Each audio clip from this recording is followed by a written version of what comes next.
Ah, award season. That magical time when Hollywood spins the big wheel of marginalization to decide which community gets the dubious honor of being commodified for prestige. Let's give the old gal a whirl and see who's gonna win it this time. Round and round it goes, where it stops only Jared Leto knows.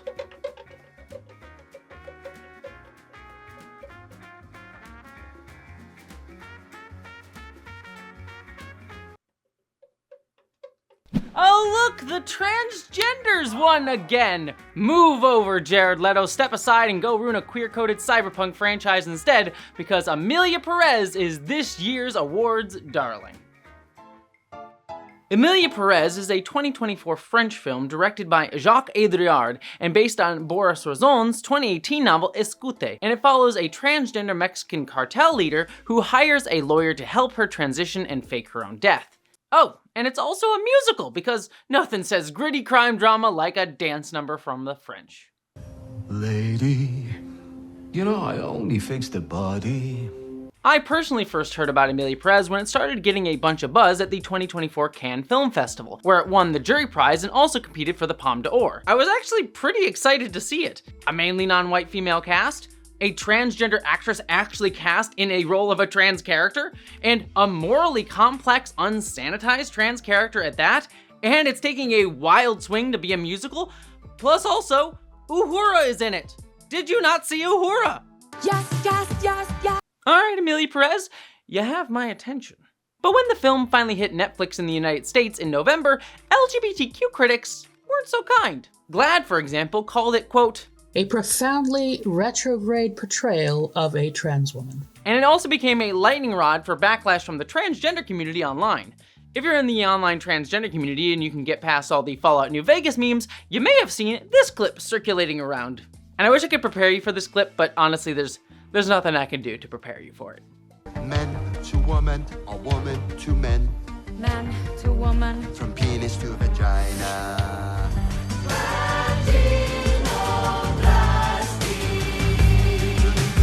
Out of context, that is one of the funniest things I have ever seen in my goddamn life. In context though, oh, we'll get there.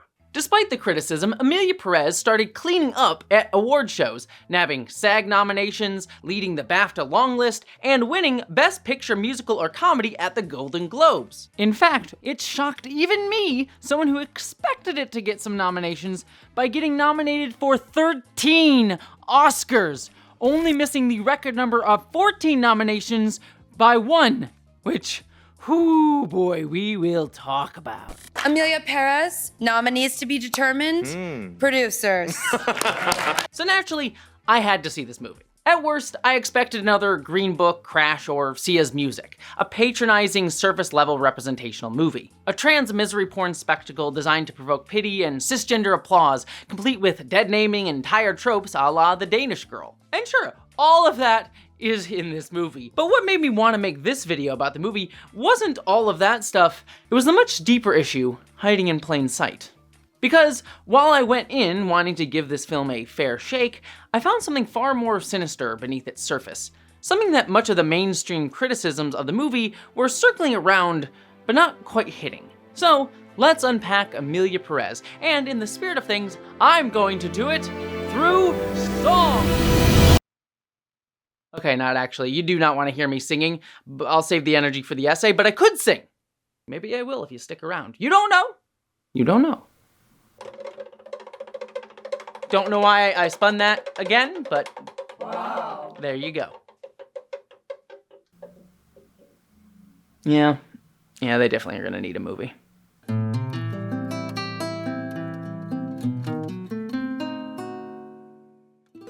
The film opens with a brief, melancholic number playing over stereotypical imagery of a mariachi band, cross-faded with shots of Mexico City. Because, of course, how else would you know that this movie is set in Mexico? Then we meet cisgender lawyer Rita Mora Castro, played by Zoe Saldana, busting her ass to get ahead. We spend several minutes following her life, watching her work late on a case, only to see her lead male co-counsel the next day get all the credit for her hard work. In a song later on, Rita even explicitly connects her inability to get ahead and the exploitation of her labor to her being a black woman, marginalized and overlooked in Mexican society.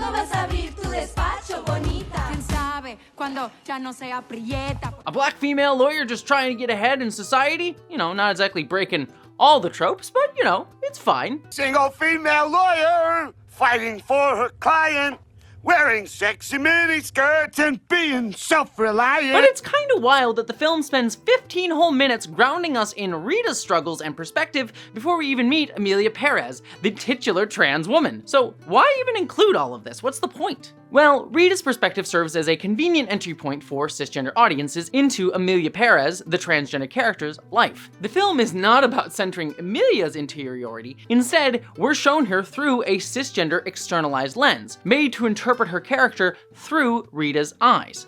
And already we've hit one of the film's most potentially problematic choices. It presents Emilia to us as an otherized entity, which could reinforce the notion that trans people exist to be observed, not understood. In fact, many trans critics have argued that it's insulting that a film ostensibly about a trans character doesn't even center her directly, and it does feel diminutive that a film sold as about us doesn't even let us be the main character. But it is worth saying this style does mirror many crime dramas like Training Day or The Shawshank Redemption, which explore morally complex or even hateful figures through an outsider's eyes, and also Morgan Freeman's narration. I could see why some of the boys took him for snobby. He had a quiet way about him. I could see why some people took him for annoying. And boy, did he drink. Also, it's worth mentioning that even centering a trans character wouldn't fix all the problems. Even more supposedly straightforward films that center trans protagonists directed by cis directors like The Danish Girl or Boys Don't Cry often end up objectifying them, a point I discussed in my video on the cisgender gaze. But to give a brief example, think of all those mirror scenes where trans characters stare at their bodies, forced to objectify themselves as the camera frames their bodies as alien and weird, something to be examined and judged. In contrast though, many films created by transgender people often instead use mirrors as symbols of transformation, inviting us to follow the protagonist's desire to step through, centering their interiority and agency and perspective. So ultimately, at the end of the day, the issue with Emilia Perez isn't its cisgender perspective on the start, but how it builds and uses that perspective to shape its impact, as we'll see. Rita's opening musical number focuses on her crafting a closing argument to absolve her client, a man accused of murdering his wife, by framing her death as a suicide. The closing statement is actually powerful enough to sway the jury, despite her co-counsel's lackluster delivery. But despite writing it, Rita doesn't even believe in it. She even outright admits her client looks like a criminal, showing how she essentializes him, reducing him to a binary of good or bad based on appearances rather than seeing him as a human being with complexity. And it's clear that the film is setting us up to challenge the superficial way she sees others. However, there's an interesting complexity here, because we never actually learn if her client did kill his wife. So while the film sets up Rita's beliefs to be interrogated, it simultaneously leaves room for her superficial initial judgments to still hold true. By leaving Rita's client's guilt open-ended, the film wants to use ambiguity as a device as a way to explore its themes of how we perceive and interpret others, something we'll be repeatedly coming back to. Rita then gets a call from Emilia, who is still closeted and using her dead name, a name that the film liberally uses throughout, by the way, even after her transition later in the movie.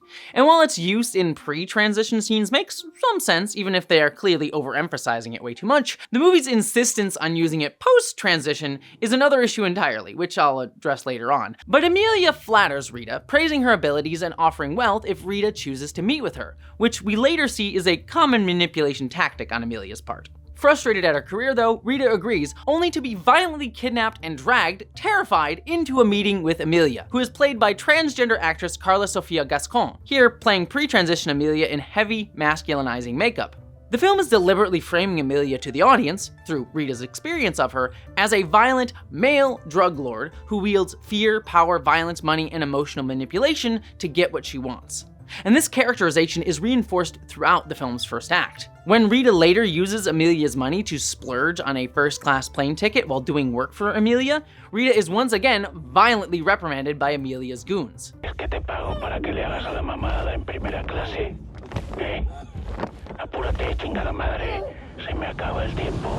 Emilia is repeatedly shown as a controlling abuser, and the film's initial impression it wants us to have is clear. Emilia is someone to fear.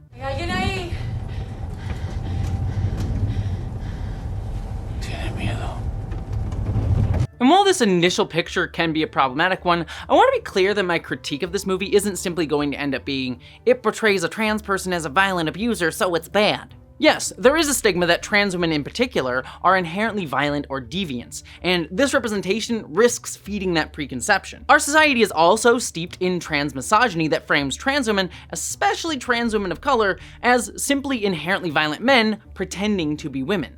And this stereotype is profoundly dangerous and fuels much of the systemic and individual violence wielded against transgender people. Something we'll talk more about in just a little bit. But I also believe that the impulse to completely avoid any hint of these stereotypes, to never show trans people as violent or problematic, often swings too far the other way, leading to overcorrections where trans characters are only depicted as squeaky clean heroes. And these portrayals, while well-meaning, often feel shallow. They strip away complexity and humanity, reducing trans representation and trans people generally in the public's eye to something bland and safe and easily packaged for corporate diversity checklists. You know, back before studios started caving to the tantrums of weird aggrieved outrage merchants whining that any story featuring someone who isn't a cisgender white dude is woke DEI propaganda. So glad we've upgraded from "Look at our rainbow-branded token minorities, aren't we progressive? Don't look behind the curtain of our corporate evil," into "Actually, we're just gonna roll over and facilitate the cultural forces that want minorities erased from public life, because we think that's what's gonna get us more money." Ah, those were the days. Truly not a bad sign for what's to come at all. But the reason a lot of those outraged merchants were able to make those arguments were because most of the transgender representation and subsequent other queer representation was rather shallow. What we need are messy, flawed, and complicated portrayals of trans and queer people, characters who feel fully human, that fit across the spectrum of human experiences. I don't want us all to be portrayed as saints and angels, except me because I'm an angel, but we're doctors, we're lawyers, we're criminals. The challenge with putting us in roles like Emilia Perez, which risks reinforcing harmful narratives, is handling them with care and nuance to avoid perpetuating stigmas. Does the film do that? We'll see. But to give the film some leeway, it has the potential for something more complex, an ability to grapple with cisgender people's ingrained reactions to and biases against and about trans women. There is this harmful idea that trans women carry male socialization, suggesting that even if men aren't biologically predisposed to violence, trans women are conditioned as men in a patriarchal society, thereby making us supposedly more prone to aggression. And this narrative is just biological essentialism in disguise, repackaging the old stereotype that men are inherently violent and predatory, but reframing it as socialization instead of biology, all in order to target trans women specifically. But as Judith Butler's theory of gender performativity explains, gender isn't innate. It's a set of roles and behaviors shaped by societal expectations. It allowed us to start thinking about gender as something that could be reproduced, crafted, cultivated, and that there were systems, frameworks to which gender belongs. We're all socialized under patriarchy regardless of our gender, and it assigns us each a role to uphold its power structures. But to do that, we all learn every single role, like actors in a play memorizing not just our own lines, but those of our fellow actors that we have scenes with so we can perform our parts seamlessly. For many trans women before coming out, this dynamic sometimes pushes us to overcompensate by overperforming our masculine roles in a desperate attempt to fit into a mold that feels inherently wrong. This is why so many trans women gravitate towards hyper-masculine spaces like joining the military in the US before coming out. I myself became an Eagle Scout because I was trying to prove that I could be the best at being a boy. And I won. I was the best boy. I fucking killed it. And it's also why, when many of us do start to transition, we often overcompensate by performing hyper-femininity for a significant amount of time. And I did a video talking about that as well. Many of us internalize society's rigid definitions of what it means to be a woman, and we feel the need to meet those expectations because we don't know how to be ourselves in the role of a woman. Some even perform this hyper-femininity to an extreme and expect other trans women to do the same. See your trans medicalists or the like. But true transition isn't just about physical surgeries or wanting to be the girliest girl, it's about unlearning those imposed roles and discovering who we are as women on our own terms, freeing ourselves from assigned roles in the first place. It's a process of finding ourselves within the new context of how society perceives us, while resisting the binary constraints it continues to enforce. It's not about male socialization, it's about the crushing weight of patriarchy and the extreme measures we take to survive within it. Sometimes, this even means before coming out, we enact violence on both ourselves and others, perpetuating the very systems that harm us. And for more on all of this, check out my video on the myth of male socialization. And by the way, I'm focusing on trans women throughout this video here because that's what the movie is about, but to be clear, trans men and non-binary people, especially those who aren't femme-presenting, and for clarity, I'm a femme-presenting non-binary person, face their own related but distinct struggles. To bring us back to the movie, in this way, Emilia's early characterization holds a kernel of truth. If she were a real person, it would actually make sense that Emilia sought out the role of a cartel boss because it was hypermasculine, and she could use its world of aggression and violence to hide her deeply buried desire to be seen as a woman, even to herself. And this doesn't mean that trans women are more likely to seek out violent roles, just that it would make sense for this character that she sought this masculine-style role. The character even hints at all of this when she admits at one point in the movie that she had to be more violent than anyone else in her world out of fear that her transness would be uncovered. In order for my true nature to remain hidden and Manitas to be respected, Manitas has to be more vaster than the other motherfuckers around him in the peace side. In her world of crime, weakness, which femininity is seen as, isn't just ridiculed, it's a death sentence. She exists in a group that glorifies toxic masculinity and enforces it through violence, pushing her to overcompensate those behaviors and causing harm to others. But the movie takes time to add nuance to Emilia, revealing that there's more beneath the surface of this hypermasculine role that characterizes Rita's initial impressions of her. We're eventually introduced to Emilia's wife Jessie, hey, I know that name, played by Selena Gomez, and their 2 children. And despite the backdrop of cartel violence, Rita begins to see glimmers of tenderness, vulnerability, and love from Emilia. Most notably in a quiet moment as Emilia and her family lie beneath the stars together. So while the movie deliberately leans into harmful framing at the start, it's clear the intention is to push us to question who Emilia really is. Again, this framing holds potential to interrogate cis assumptions about trans people, to push the audience to see Emilia as a fully realized, multifaceted human being, with transness used as a vehicle to showcase her complexity. But this is where we start to see director and writer Jacques Audiard's lack of understanding trans people begin to rear its ugly head. Emilia, currently pre-social transition, is hiring Rita to help her complete her transition discreetly, ensuring that no one, including her own family, finds out, with an emphasis on having Rita get her surgical interventions. Why Emilia needs a lawyer to help her do any of this is anyone's guess, but okay. But Rita, rightly, notes that transitioning takes time. But Emilia then, still male-presenting, unbuttons her shirt to reveal that she's been on hormones for 2 years and has already developed breasts. Rita gasps. Empecé el tratamiento hace 2 años. Oh my god, she has boobs, like gasp, but how scary. But the ambiguous emotion of this reaction has ignited significant discourse, with some critics dissecting it as a possible window into the director's overall perspective on transition and trans bodies. Is it disgust, how boobs on a male-presenting person are gross? Is it surprise? Or is it something else entirely? But as trans critic Tilly Bridges on her amazing Tilly's Trans Tuesday podcast pointed out, I've seen some folks say this was a gasp of disgust. I've seen some people say this was a gasp of surprise. What I want you to know is that either way, this is showing transition as a surprise and something to be shocked by. It's showing you trans people are duplicitous. See what she was hiding from you? We've already, this early into the film, seen Emilia's personality be tied to violence and manipulation, but now her transition is being tied into it as well. And here's where we're beginning to see the problematic intertwining between transness and the film's core thematic question. Can you ever truly change who you are inside? In a later scene in the movie, an Israeli surgeon sings, You know, I only fix the body, skin, bones, but I will never fix the soul. If he's a he, she'll be a he. If he's a she, she'll be a she.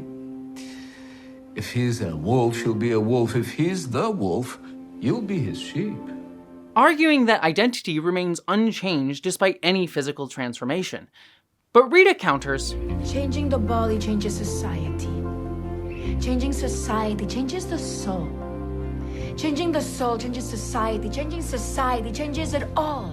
suggesting that transformation is deeply tied to identity and the soul itself. We'll get around to the context of this conversation in a second because it's a doozy, but this is the core philosophical dialectic that the film wants to grapple with. Is there an essential core to who someone is that's unchangeable, as the Doctor argues, or, as Rita contends, can changing one's body, transitioning, reshape not only how society perceives a person, but also how they experience themselves and their place in the world? And this debate is an intriguing one often central to narratives that trans people like myself are drawn to both enjoying and also writing. There's a large trans fandom around stories of body modification, like those seen in the cyberpunk or body horror genres, because they often reflect questions of the ways changes to the body can or cannot reshape identity and self-perception, and also how our physical body exists within society. The basic point is that one is not born a woman, but rather becomes one, that the body is not a fact. I actually recently spoke about in another video about David Cronenberg's Videodrome, and how that film explores how technology can lead us to question and transform our own bodies, while also showing how such transformation can be directed and weaponized by systems of control like governments, militaries, and corporations. Similarly, the entirety of the cyberpunk genre frames body modification as aligning external reality with internal identity, allowing you to change your body to add in whatever abilities you want, but also highlights the tension between this personal autonomy and the corporatized systems that commodify these modifications and thus pit self-expression against oppression. And trans creators often explore these ideas in ways that underscore autonomy. The cyberpunk The Matrix often uses body horror to show Neo's body being invaded and controlled by agents of the state, and also has him quite literally take a metaphorical hormone pill to choose to take agency over his body and fight back against how society controls him. Even more recently, the trans-directed I Saw the TV Glow presents Owen, a trans-coded protagonist whose refusal to embrace his true body becomes a matter of survival as his socially acceptable, perfect worker body quickly decays.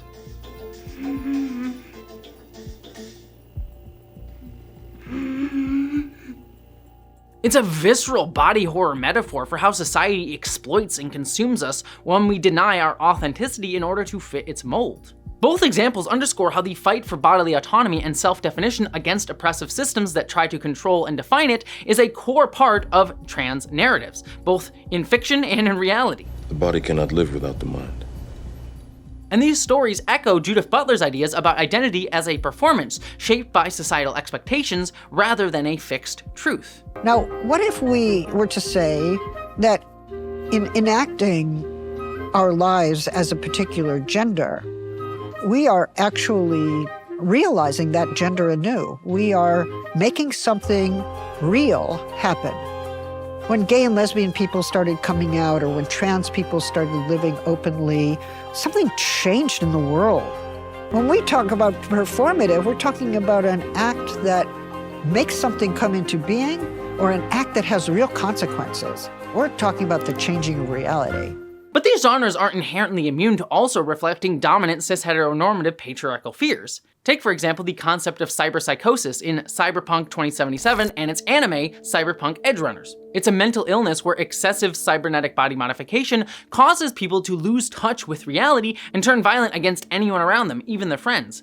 And this idea frames the body as core to what makes us human, portraying those who change their natural form as slowly losing their grip on both reality and humanity, the way humanity should be.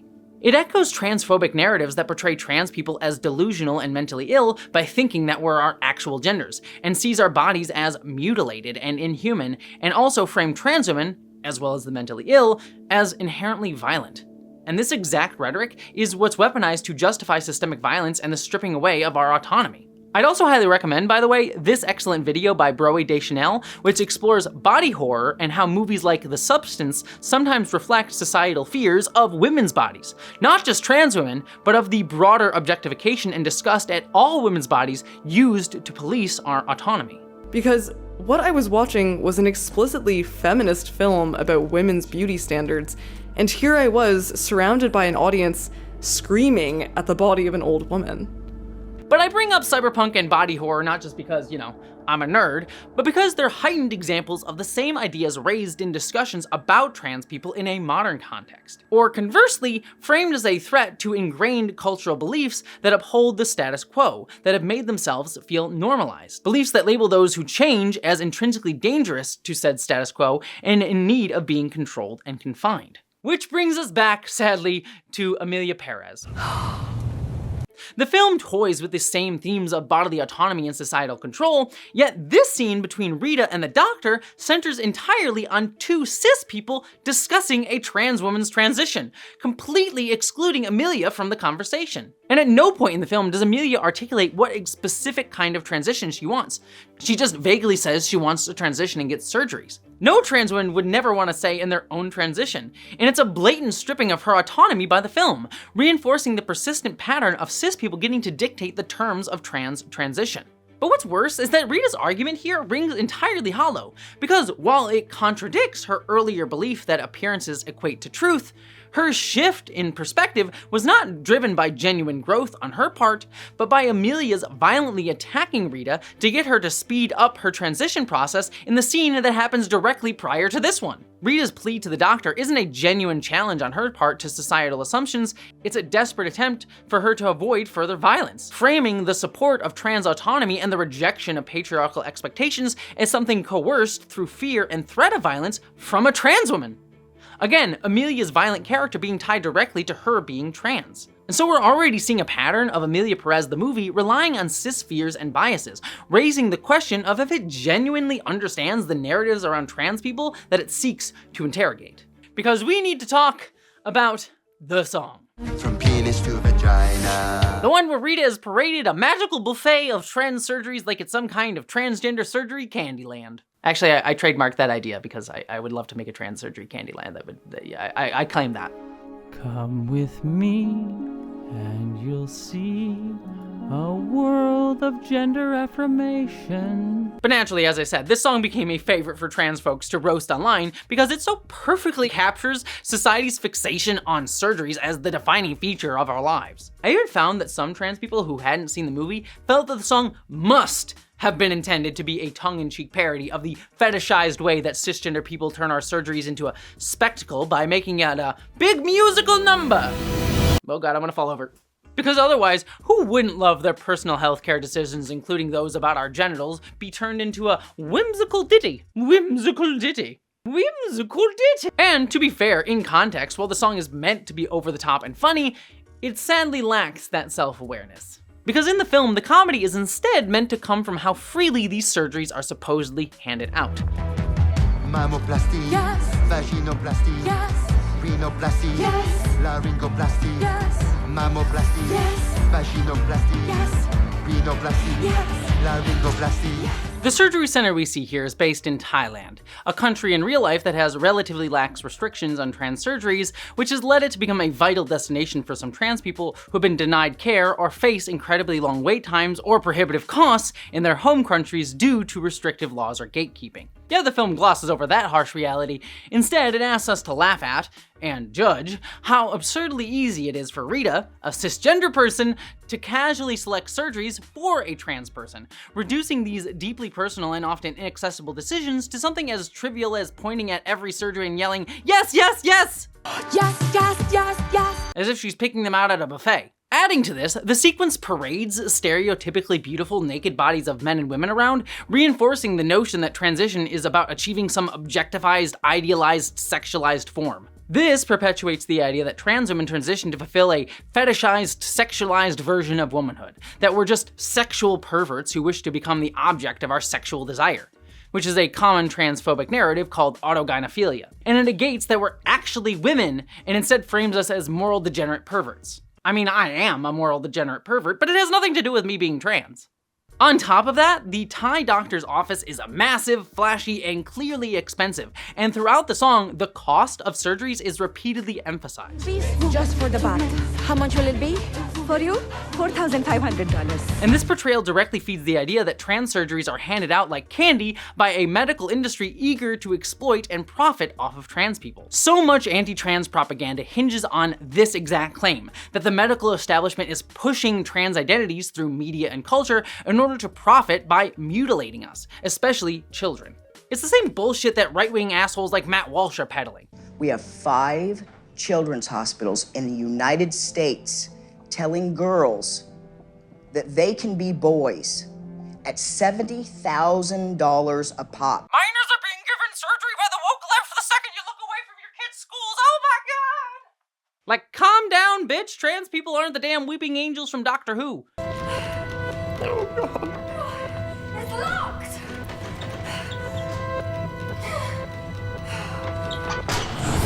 No kids are getting these surgeries. Trans adults can barely get them. It's a toxic lie used to justify the outright banning of trans healthcare, and this portrayal in the movie plays right into that rhetoric. Not only that, this, alongside Emilia's lack of involvement in choosing her own transition, implies that surgeries are one-size-fits-all for trans people. It leans into the trans medicalist trope that pathologizes being trans and says that transition requires a pre-selected surgical path of treatment in order to be valid. But being trans isn't something you treat. Being trans is just desiring to be seen as not your birth gender, which requires zero medicalization. Numerous medical organizations throughout the world all agree on this, and every trans person has their own specific desires about how they want to transition, and none of them make you any less trans. Even, and especially, if you don't want to get any type of medical intervention. Take that from someone who's literally had pretty much all of them. This implication becomes even more apparent when Rita visits the aforementioned Israeli doctor, who is portrayed with far more respect than the Thai surgeon,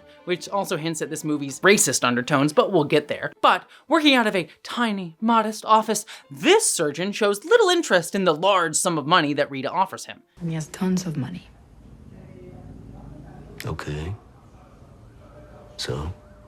Instead, his focus is framed as concern for whether Emilia is truly trans. He even insists on meeting Emilia before performing any surgeries, a request the film frames as brave, because Rita warns him of the risks of potential violence from Emilia, which the doctor valiantly dismisses. Can I meet him? That depends. Oh, what a hero. On the surface, the doctor's desire to meet Emilia before taking any medical intervention makes 100% sense. Trans people should have access to doctors and the freedom to explore their transition goals with them, to be able to discuss with them as well as family members and therapists what medical interventions that they may want, if any, without any judgment or pressure towards a specific outcome. However, most trans people can't even afford that, and even if we do, we often aren't given that. Because the film elevates the doctor as a wise caretaker, while ignoring how that exact affirming, non-judgmental care is often gatekept by the same mentality in the medical establishment that he is reflecting. Because as we see, the doctor's prerequisites aren't about understanding Emilia as a person. We see that it's only done so that he can go and hear Emilia, and thereby us as the audience, deliver the expected sob story of gender dysphoria that she experienced her whole life, so that she can justify to him getting surgeries. I have always been too. My real self and the beastay that follows me like a shadow. Pero ya no puedo más. Pensé cientos de veces en quitarme la vida. Pero no es justo desaparecer sin haber vivido tu propia vida.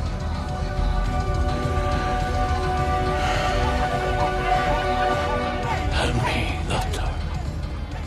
This is my only hope to live my own life. And this reflects the harsh reality of medical gatekeeping trans people face, where even in places offering care, we're forced to prove the necessity of our procedures for our mental health to cisgender authorities, be they doctors or insurance. Navigating the healthcare system as a trans person often means enduring invasive scrutiny just to access necessary care. I mean, to get my own vaginoplasty, I was required to have my therapist write a detailed letter including a diagnosis of gender dysphoria in order to satisfy my insurance company's prerequisite. And this letter divulged deep deeply personal aspects of my life, including descriptions of how I felt about my genitals at 10 years old. The whole process was not only invasive, but also deeply humiliating, especially considering that to this day, that letter is sitting somewhere in an insurance office that anyone can read. And when I pursued my breast augmentation surgery, the plastic surgeon, who readily performed that procedure for cisgender women without any question, insisted that I pay a second therapist to get yet another letter to confirm to him that I wouldn't regret getting the surgery. And he demanded this despite the fact that studies have indicated that regret rates for such procedures are actually higher for his cisgender patients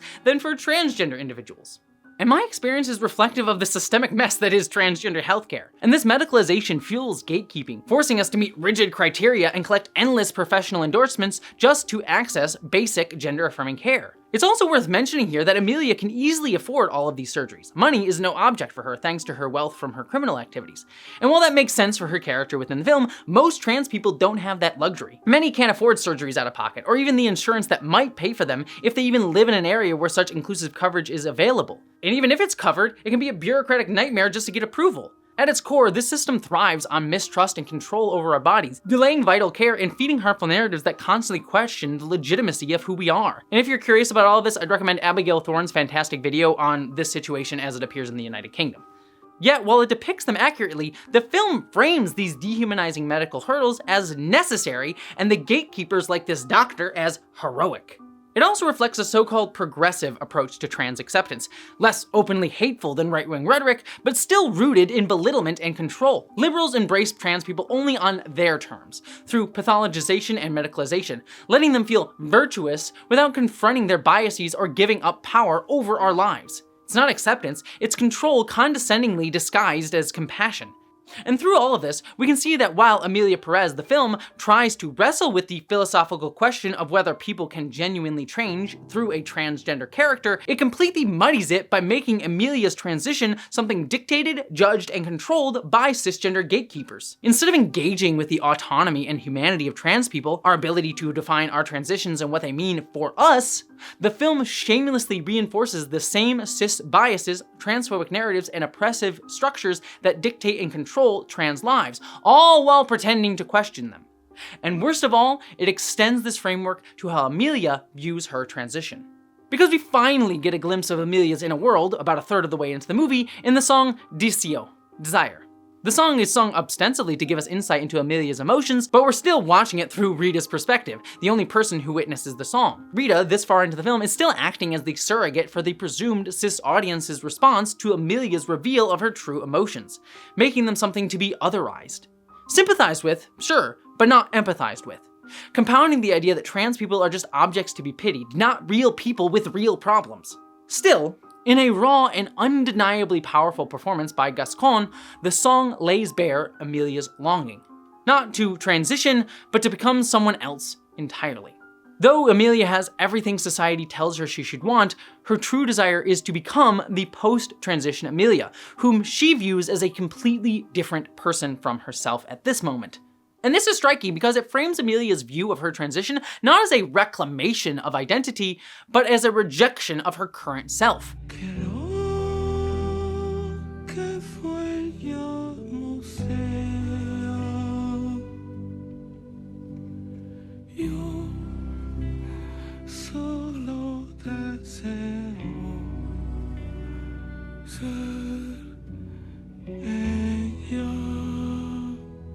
Treating transition as an escape of who she is, a shedding of her violent present in order to fully embody someone new in the future that she's been dreaming about. And this, again, has a kernel of truth in it, because in real life, trans people have wrestled with the idea of whether transition represents stepping into a completely new self, or a continuation of the self that we've been for however long we've been alive. For much of the 20th century, the dominant narrative around trans people framed transition as a way of becoming someone else. That we were a person born in the wrong body that was finally stepping into the idealized body that we longed to be. Many trans people, particularly in earlier generations, embraced this narrative, cutting all ties to their pre-transition lives and even sometimes destroying artifacts of their past. And it's a view that I have a lot of understanding for, especially as it was often done as much out of safety as it was for an emotional choice. But this view is rooted in the binary biological essentialism that dominates Western culture, where men and women are seen as oppositional, inherently separate things. This binary often forces men to be seen as inherently strong because they're supposedly innately violent and aggressive, while women are emotional and therefore delicate, needing protection through ownership. Femininity and vulnerability in this framework is treated as inherent weakness, and it reinforces a rigid hierarchy. And trans people who cross these boundaries are viewed as transgressors of this so-called natural order, disrupting the supposed innate gender roles and the hierarchy that it upholds. But in many other non-Western European cultures, gender non-conforming identities were and are seen as integral to society, and men and women were not viewed as diametrically opposed or hierarchical. And it's why, as the early 21st century brought more mainstream attention to trans people in Western culture, and transphobia initially seemed to be on the decline, I'm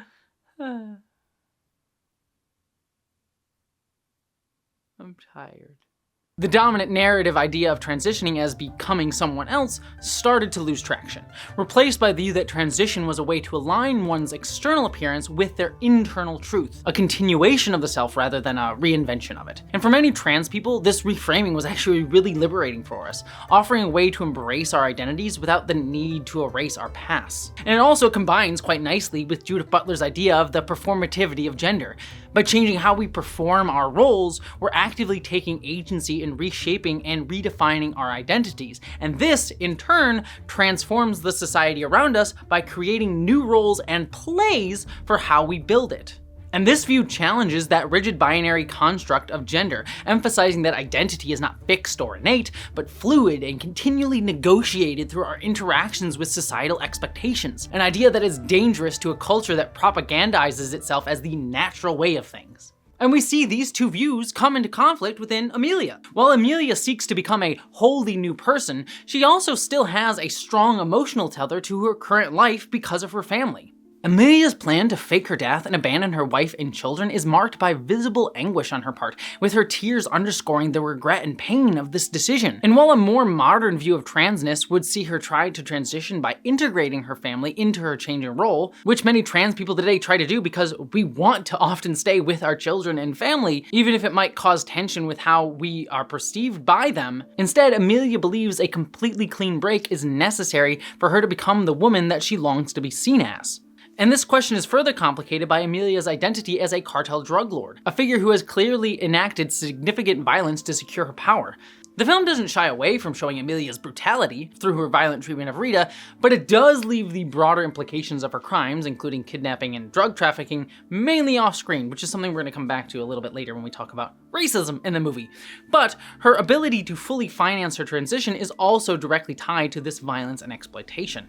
And this could have been an interesting avenue for the film to explore, using this tension between views of transition used as a way to mirror the criminal side of Emilia's life. The idea that you can't erase your guilt or the harm that you caused simply through reinvention.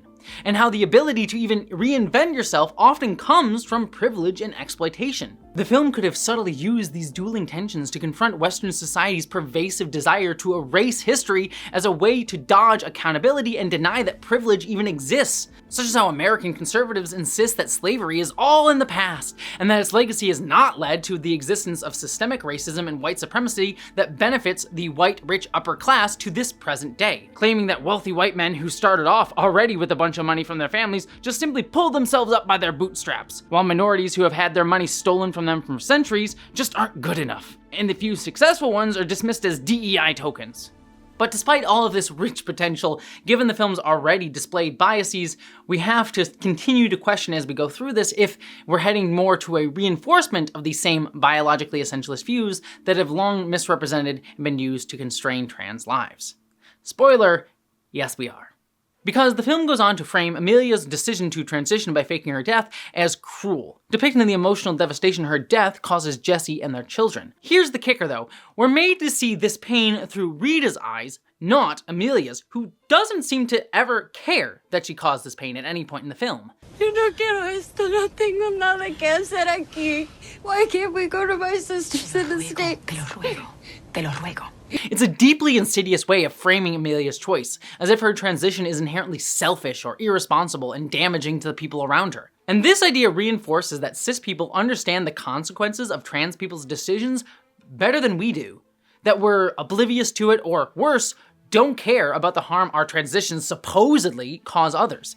And this is the same transphobic argument TERFs and anti-trans parents use to frame trans kids' transitions as narcissistic stealing of the child that they had, which is then used to justify policies that strip us of our autonomy. First, they block healthcare for trans kids under 18, claiming it's for their own good. Then, as we're seeing in the United States right now, they ban it entirely, branding trans people of any age as self-absorbed and mentally ill. It will henceforth be the official policy of the United States government that there are only two genders, male and female. This week, I will also end the government policy of trying to socially engineer race and gender into every aspect of public and private life.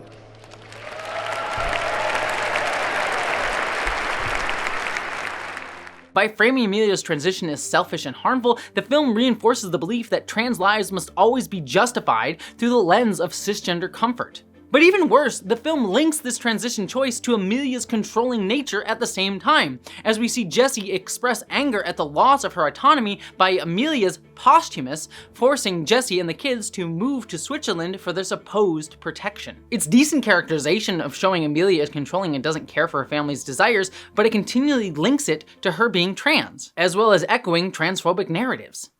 From here, and this is just funny for me, Emilia undergoes all of her gender confirmation surgeries at once.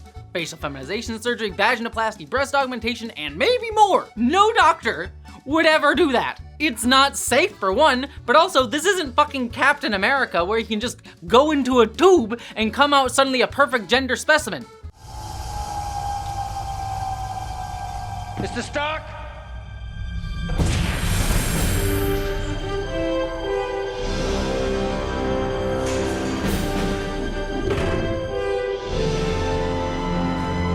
God, I wish we lived in that fucking world. Gender transition in the MCU must be fucking wild. There's even a moment where Emilia looks at her vagina immediately post-surgery through a mirror with visible relief. And let's just say in real life, trans people may have emotional relief at this moment, but visually, how do I say this in an algorithm-friendly way?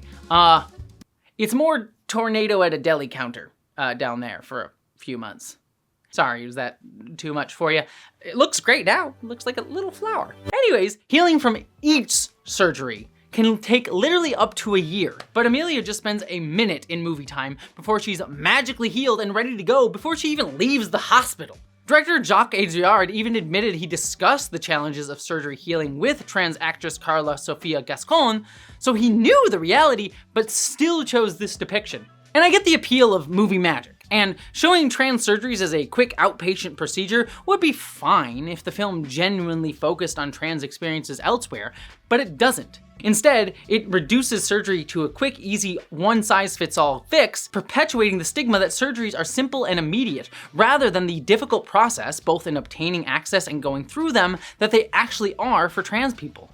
This whole sequence reeks of cisgender hyperfixation on our genitals and surgeries again, reducing it to voyeurism under the guise of a trans narrative.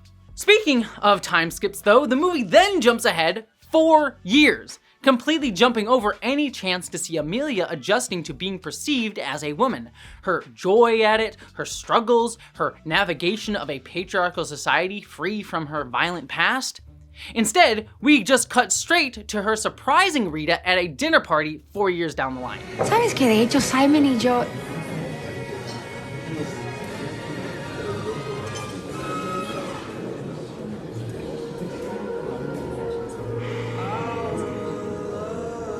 Esto... Mingle. Because of course, transness is a surprise. You never know someone is trans, they might just pop up behind you like we're a fucking jump scare. Ah! Transness. Rita's immediate reaction to Emilia's sudden appearance is fear and anxiety, which is understandable given Emilia's violence towards Rita earlier in the movie and the possibility that she's just here to tie up loose ends by killing Rita. No me digas que viniste por casualidad. No me digas que viniste por casualidad. Dime que viniste a borrar el pasado. A callar al último puto testigo molesto yo. Por casualidad. But it also at the same time plays into the harmful trope of discovering someone is trans as seen as inherently scary or dangerous, a fear that is used to justify, again, more violence against trans people, especially by cis men terrified that they'll somehow be made gay or weak by being near us, or God forbid having sex with us. A fear this movie continually reinforces by linking Emilia's transness to her violent history. That is until moments later where the real reason Emilia has come back emerges. Despite promising to leave Rita alone, she now wants Rita to help bring her children back to Mexico so that she can rebuild a relationship with them. Necesito que traigas a mis hijos de regreso conmigo a México. No puedo vivir sin ellos. While Emilia isn't here to be violent, her sudden arrival is a betrayal of her promise to leave Rita alone, so we're left to ask already, has Emilia truly changed in these 4 years, or is she still the same violent, manipulative, and selfish person beneath it all? And this doubt lingers over every scene, as we're forced to see Emilia through an external lens rather than her internal life, constantly juxtaposed with her past self. Once again, we're stuck with Rita's cis perspective, questioning how much Emilia has changed over 4 years without any of the nuance that could have come from actually exploring, you know, her transition, and how it shapes her perception of herself.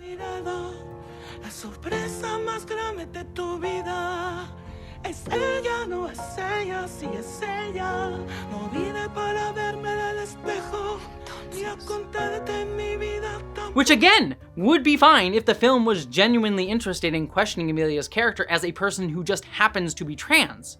But instead, it continually ties her potential duplicity to her transness, as if her identity is inherently linked to her morality. For example, when Rita finally brings Jessie and the kids to Emilia's home, Emilia introduces herself as their aunt. No nos conocemos, ¿verdad, Jessie? No, no creo, no.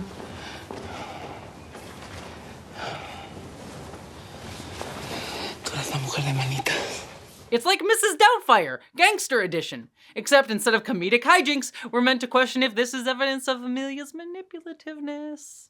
The film seems to keep asking over and over and over again, oh look, a trans person lying about her identity. Does this mean she's inherently deceitful because she's always been a criminal inside, despite not looking like one anymore? Goes all the way back to Rita's initial client. But the film shifts from questioning whether appearances dictate how we view someone to suggesting there's something innate in a person's biological nature that they can never escape, framing that earlier scene with Rita less about Rita needing to get over her initial judgments and more about how trans people can supposedly hide our internal truth from others by virtue of being trans. Now, I want to take a step back to analyze why the film is doing this, because the film's bizarre transphobic approach to Emilia's transition seems, in part, to be an artifact from its source material. Remember way back at the start of this video, don't look at the time code, when I mentioned Emilia Perez was adapted from the book Écoute by Boris Razon? And apologies for my French accent, I know it's terrible, but that's only half true, because this movie is actually based on only a single chapter of that book. Yeah, a single chapter. And in that chapter, a minor character who is a drug trafficker transitions solely as a means of escaping the cartel, not because he's actually trans. Now already, that's obviously a transphobic concept, right? The idea that trans people aren't actually trans, but they're just trying to escape something or trying to gain access to women's spaces or something. But in director Jacques Audiard's own words, the author, who is a friend of mine, did not develop this character. I asked for the right to expand the character myself.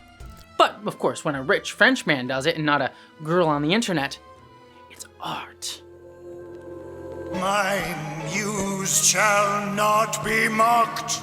The problem is, Audiard only made a singular surface-level change to the source material.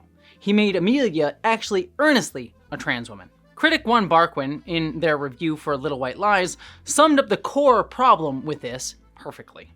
A lot of these issues stem from adapting a chapter that is explicitly about a cartel leader using transition as a means of escape. You realize that you might get accused of being transphobic, so you try to smooth it over by hiring a trans actress and revising certain beats without looking at how other parts of the script reflect transness negatively. So many of the film's transphobic elements, from Emilia cruelly abandoning her family, to the focus on whether Emilia is actually a man underneath her change, reflect the source material's core idea that Emilia isn't actually trans. Audiard attempts to smooth it over by shifting the superficial transphobic idea by making Emilia actually trans, but refused to make the fundamental changes that would necessarily follow from that choice. Because if Emilia weren't actually trans, as she is in the book, there's at least a transphobic logic to questioning her transition and if it's evidence of her duplicity. But in a story about an actual trans woman, this framing becomes indefensible. You can no longer use transition as a way to question whether a character is actually moral, because it reinforces harmful stereotypes that cast trans people as inherently deceptive because we're trans. It just highlights how little thought or care Adriard put into portraying transness authentically or empathetically. Honestly, his shallow attempt to cover his tracks without making more meaningful changes offends me more. It shows that he knew enough to avoid outright backlash by aligning with surface-level mainstream understandings of trans people, but didn't care enough to actually engage with or learn from us to make his story good. Instead, he wanted to just tell a story about a character that he found cool in a book once, and did the bare minimum to ensure that cis audiences wouldn't call him out, but left the entire transphobic core of the narrative intact. It's frankly fucking lazy. And we can see this in one of the film's most revealing and worst scenes, where Emilia puts one of her kids to bed for the first time since her transition. Gascon delivers a stunning performance in the scene. It's actually her strongest in the entire movie, in my opinion, because it captures Emilia's raw conflict as her child expresses how much he misses his dad, and Emilia wrestles with the desire to tell him the truth, that she is his dad. For a brief moment, we actually see Emilia unfiltered, free from the ever-present cisgender gaze that dominates the rest of the film. I mean, shockingly, Adriard restrained from having Rita sitting in the damn room staring at Emilia for us to gawk at her through, which is probably why this scene could have been one of the film's most powerful. But the scene instead becomes the most subtly damaging because despite removing the cis character's explicit questioning of Emilia's intentions, Emilia's child sings about how Emilia smells like his dad, insisting that he can smell her under her perfume. Hueles como papá. Hueles a las montañas, a cuero y café.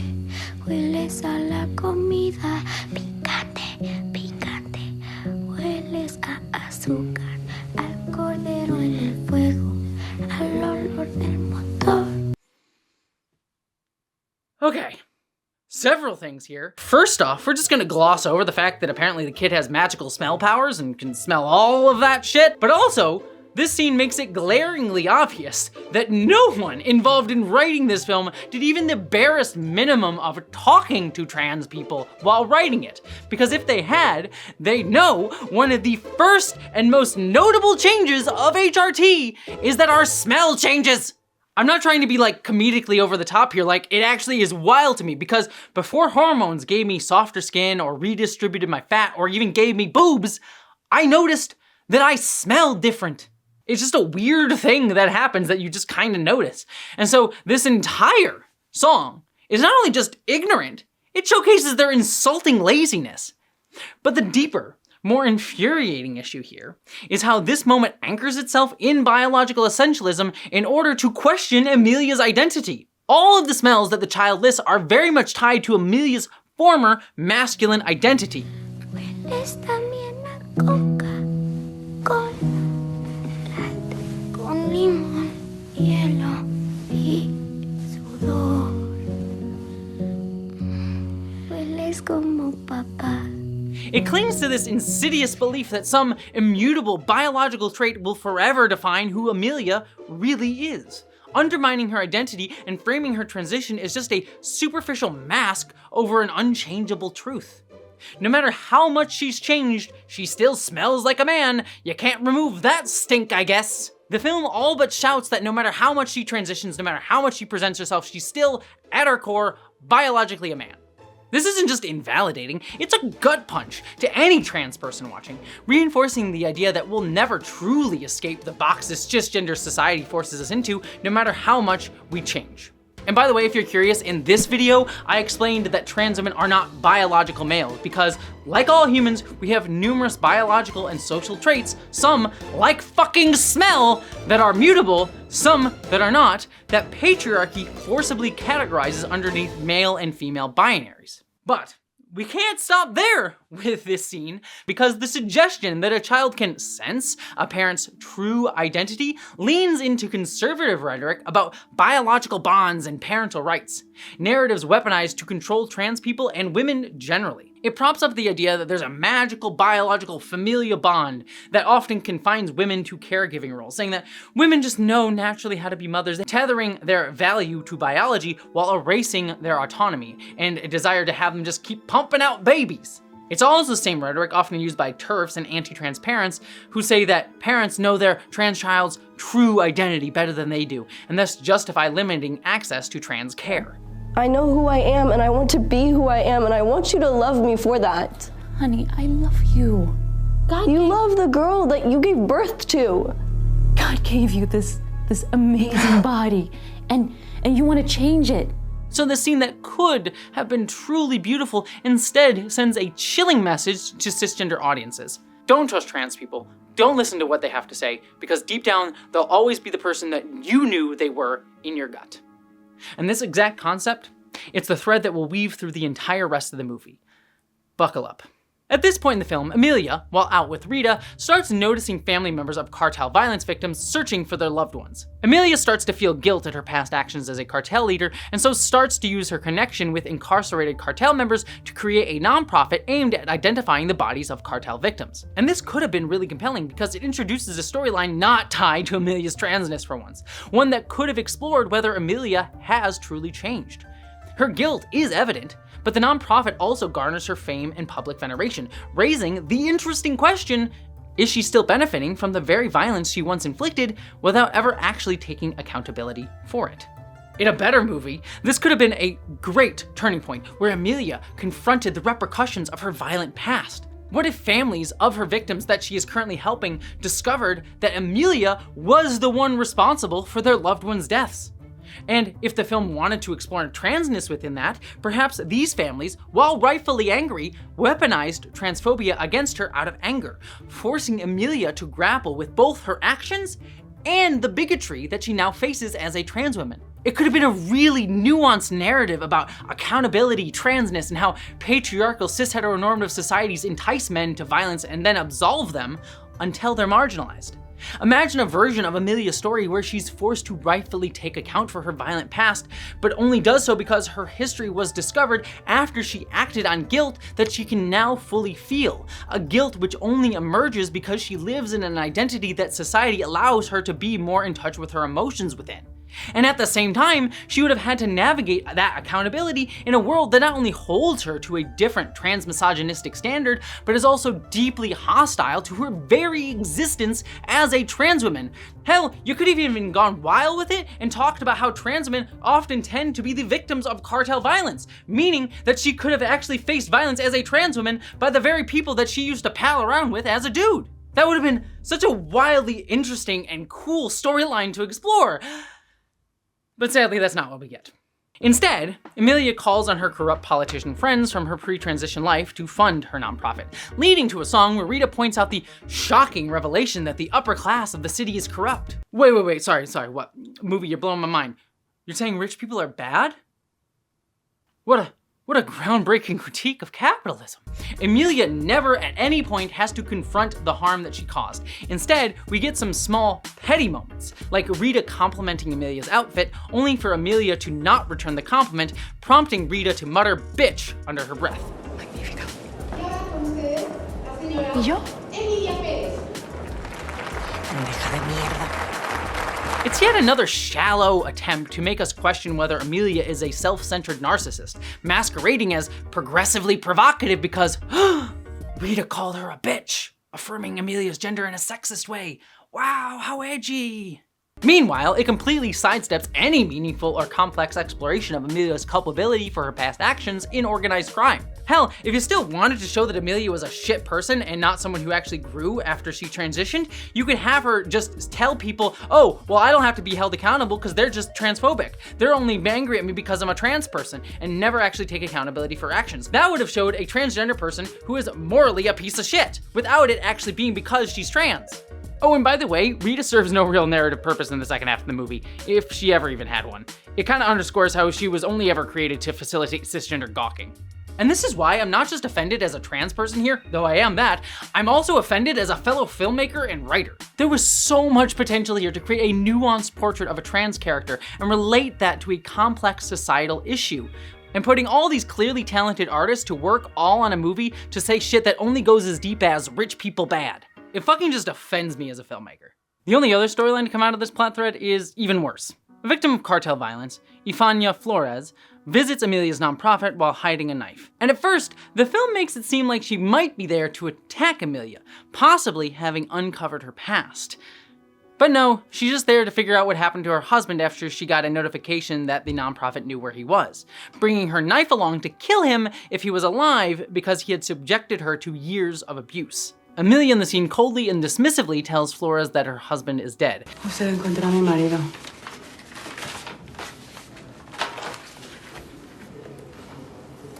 ¿Dónde está? Por ahora en la morgue. Es en la morgue. Está muerto. Reinforcing her characterization as a emotionless narcissist, and only softens after seeing Flores' surprising relief at the news. Emilia even goes to comfort Flores, and the two even actually seem to bond. And then the two begin to have a sexual relationship because of course Emilia can't just earnestly want to take care of someone, she just wants to have sex. And normally, I would love to see a trans-inclusive lesbian relationship in movies, but the film desperately wants to frame this through the lens of Emilia's own violent past. It practically screams at the audience to ask, is Emilia just as violent and abusive as the man that Flores was so relieved to escape? We even get this shot of Emilia hugging Flores, where we as the audience are meant to question how sincere her hug actually is, or if she's just using Flores so that she can enter into a sexual relationship. And this just goes to show how insidious this transphobic framing has become, because by this point, there's no need for Rita to be there to explicitly cast doubt. The movie has already done the legwork to train the audience to question Emilia's motives as inherently suspect. The camera, and thereby the film itself, assumes the audience is already ready to mistrust Emilia as a given. We even later learn that despite having a relationship with Flores, and being the closest person to Emilia besides Rita, Emilia never tells Flores that she's trans or that her kids are not really her cousins as she tells everyone else. ¿Tienes hijos? Sí. Bueno, no. Pero es la misma. ¿Cómo que lo mismo? Su papá murió y yo soy su tía. So again, transness is being tied to duplicitousness, and Emilia is shown as not caring for the people around her. And to be clear, Emilia doesn't have to tell anyone that she's trans. But this insidious questioning of a trans person's motive in a sexual relationship echoes the same transphobic garbage that TERFs use to justify excluding trans women from women's spaces, painting our very existences within them as a threat. Transphobes continually claim that trans women are just violent, sexually perverted men lying about who we are to gain access to women's spaces in order to sexually leer and even sexually assault women within them. If someone with a penis is in the women's locker room, that's not okay. And I'm a victim of abuse myself. I'm a rape survivor. I have PTSD from the abuse I've suffered at the hands of a man. And I know how vulnerable women and girls are in private spaces. So I'm absolutely 100% going to stand in the way of any man who wants to be in a women's restroom, in our locker rooms, in our changing rooms. I will be there fighting you every step of the way. They even say that we are inherently rapists if we sleep with a cis woman and don't disclose that we're trans, which is a view that's now enshrined in UK law through the new Crown Protection Service's guidelines. But this ignores the reality that trans women are far more likely to be victims of sexual and domestic abuse, often at the hands of partners who react violently to discovering we're trans, hence why some trans women don't disclose that they're trans with their partners initially. This narrative also cruelly denies us access to spaces that we desperately need, like just the bathroom or women's shelters. Like literally, Queen TERF herself, J.K. Rowling, opened up a women's shelter not in order to help women, but just so that she could proudly virtue signal that she was excluding trans women from it. But she just did it to be a petty, cruel person. Because transphobia breaks people's fucking brains. And this hateful rhetoric has driven so much of the surge of anti-trans laws targeting public spaces like bathrooms, all under the guise of protecting cis women. It's fear-mongering meant to strip us of safety and autonomy and force us back into the closet, or worse, push us to die in the shadows. By having us question if Emilia is lying in order to sleep with a cis female victim of abuse, the film is regurgitating TERF and conservative narratives that dehumanize us, all to reduce Emilia's story to a shallow question of whether or not she has truly changed. And this, finally, brings us to the moment where the audience's growing mistrust is finally paid off by the film. Throughout the movie, Emilia has started to build up a new relationship to her ex-wife Jessie as a woman. Because Jessie thinks Emilia is her dead husband's sister, not her dead husband, Jessie begins to open up to Emilia, revealing that Jessie had complex feelings about her husband, but ultimately did love him. It's a tender scene where Emilia wrestles with the clear pain she's caused Jessie through her neglect and implied abuse, despite supposedly loving her. One of the few times in the film where we see Emilia have to directly confront a victim of her violence. ¿Y él te quería a ti? No sé. Después de los niños, wasn't the same anymore. ¿Para ti o para él? Para él. ¿Y eso te entristeció? Estaba sola.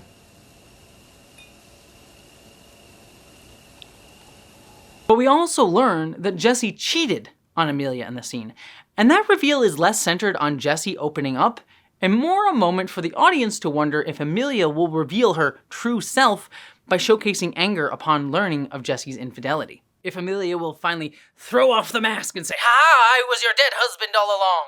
¿Lo engañaste?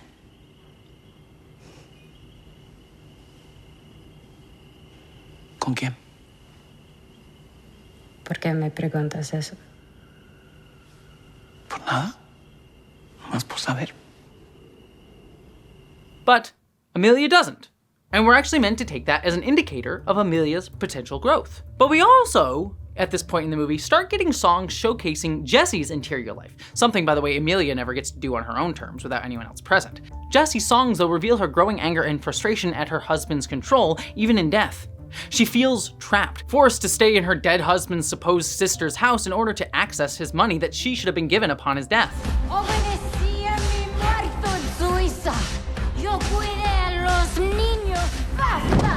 So, and I just gotta tell you this because it was very funny for me. In a moment of frustration, she calls Gustavo, the man that she cheated on Emilia with back in the day, and says, and I kid you not, Gustavo, tú eres la única persona por quien volví. Hasta me duele la pinche vulva nada más de acordarme de ti. Oh my god. That has to be one of the most straight man writing a woman line I've ever heard. Like, absolutely fucking cringe. Please, someone contact r/men writing women. One of your posts has gotten loose. It's right there next to she titted boobily down the stairs. Rita eventually catches Jessie with Gustavo while they're out at a karaoke bar singing a song written for the film called El Camino, which contains lyrics like, and I have to sing these myself because I don't want to get copyright infringement. I want to love myself fully, to love myself as I am. That's what being a woman is, right? The song is better than that, but the song clearly carries trans femme undertones, lyrics that resonate deeply with the idea of self-acceptance and womanhood, especially for those who've had to fight for their identity. It's given to the cis character, and not the trans one, but okay. But alright, it's a decently fine trans-coded anthem. And it's also one of the main Selena Gomez songs used to market the movie, so the film clearly wants us to view it as significant in some way. But its placement here feels weird. The song comes from Jessie, not Emilia, in a moment intentionally hidden from Emilia. And given the movie's constant questioning of Emilia's womanhood and the guilt that she carries from her past violence, the song's lyrics themselves seem to be implying that Emilia, by failing to love herself fully, isn't truly a woman. It's a bizarre, uncomfortable implication, especially given the fact that many trans women actually deal with internalized self-hate because society tells us to hate ourselves and it requires a Herculean effort just to have any sort of, self-acceptance, let alone love for ourselves. And it's especially more bizarre considering that this song is being used to sell this supposedly trans movie. It feels like the film is saying something profound about identity and self-acceptance, but it somehow lands on a message that undermines its own trans protagonist.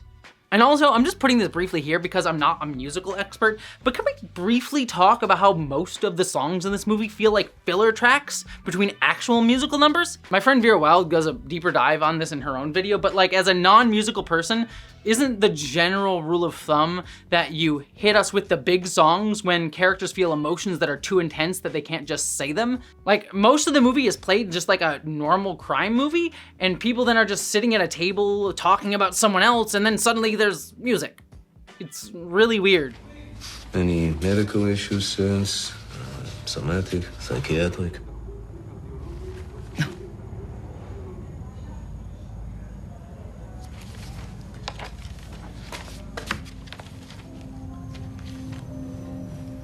Lady, you know, I only fixed the body. Outside of the Selena Gomez song, and of course the absolute banger that is the Vaginoplasty song, why would any of you put these songs on your Spotify playlist? I certainly wouldn't. Song, yes, I've been singing Vaginoplasty all day. Don't judge me, it's...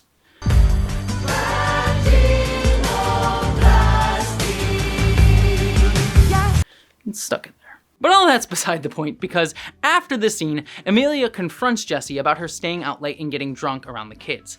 It's an uncomfortable moment because Emilia's concern is rooted in her role as their parent, but it's still a truth that she's unwilling to reveal, leaving her motivations yet again duplicitously concealed from Jessie behind her transness. But, surprisingly, Jessie takes it well.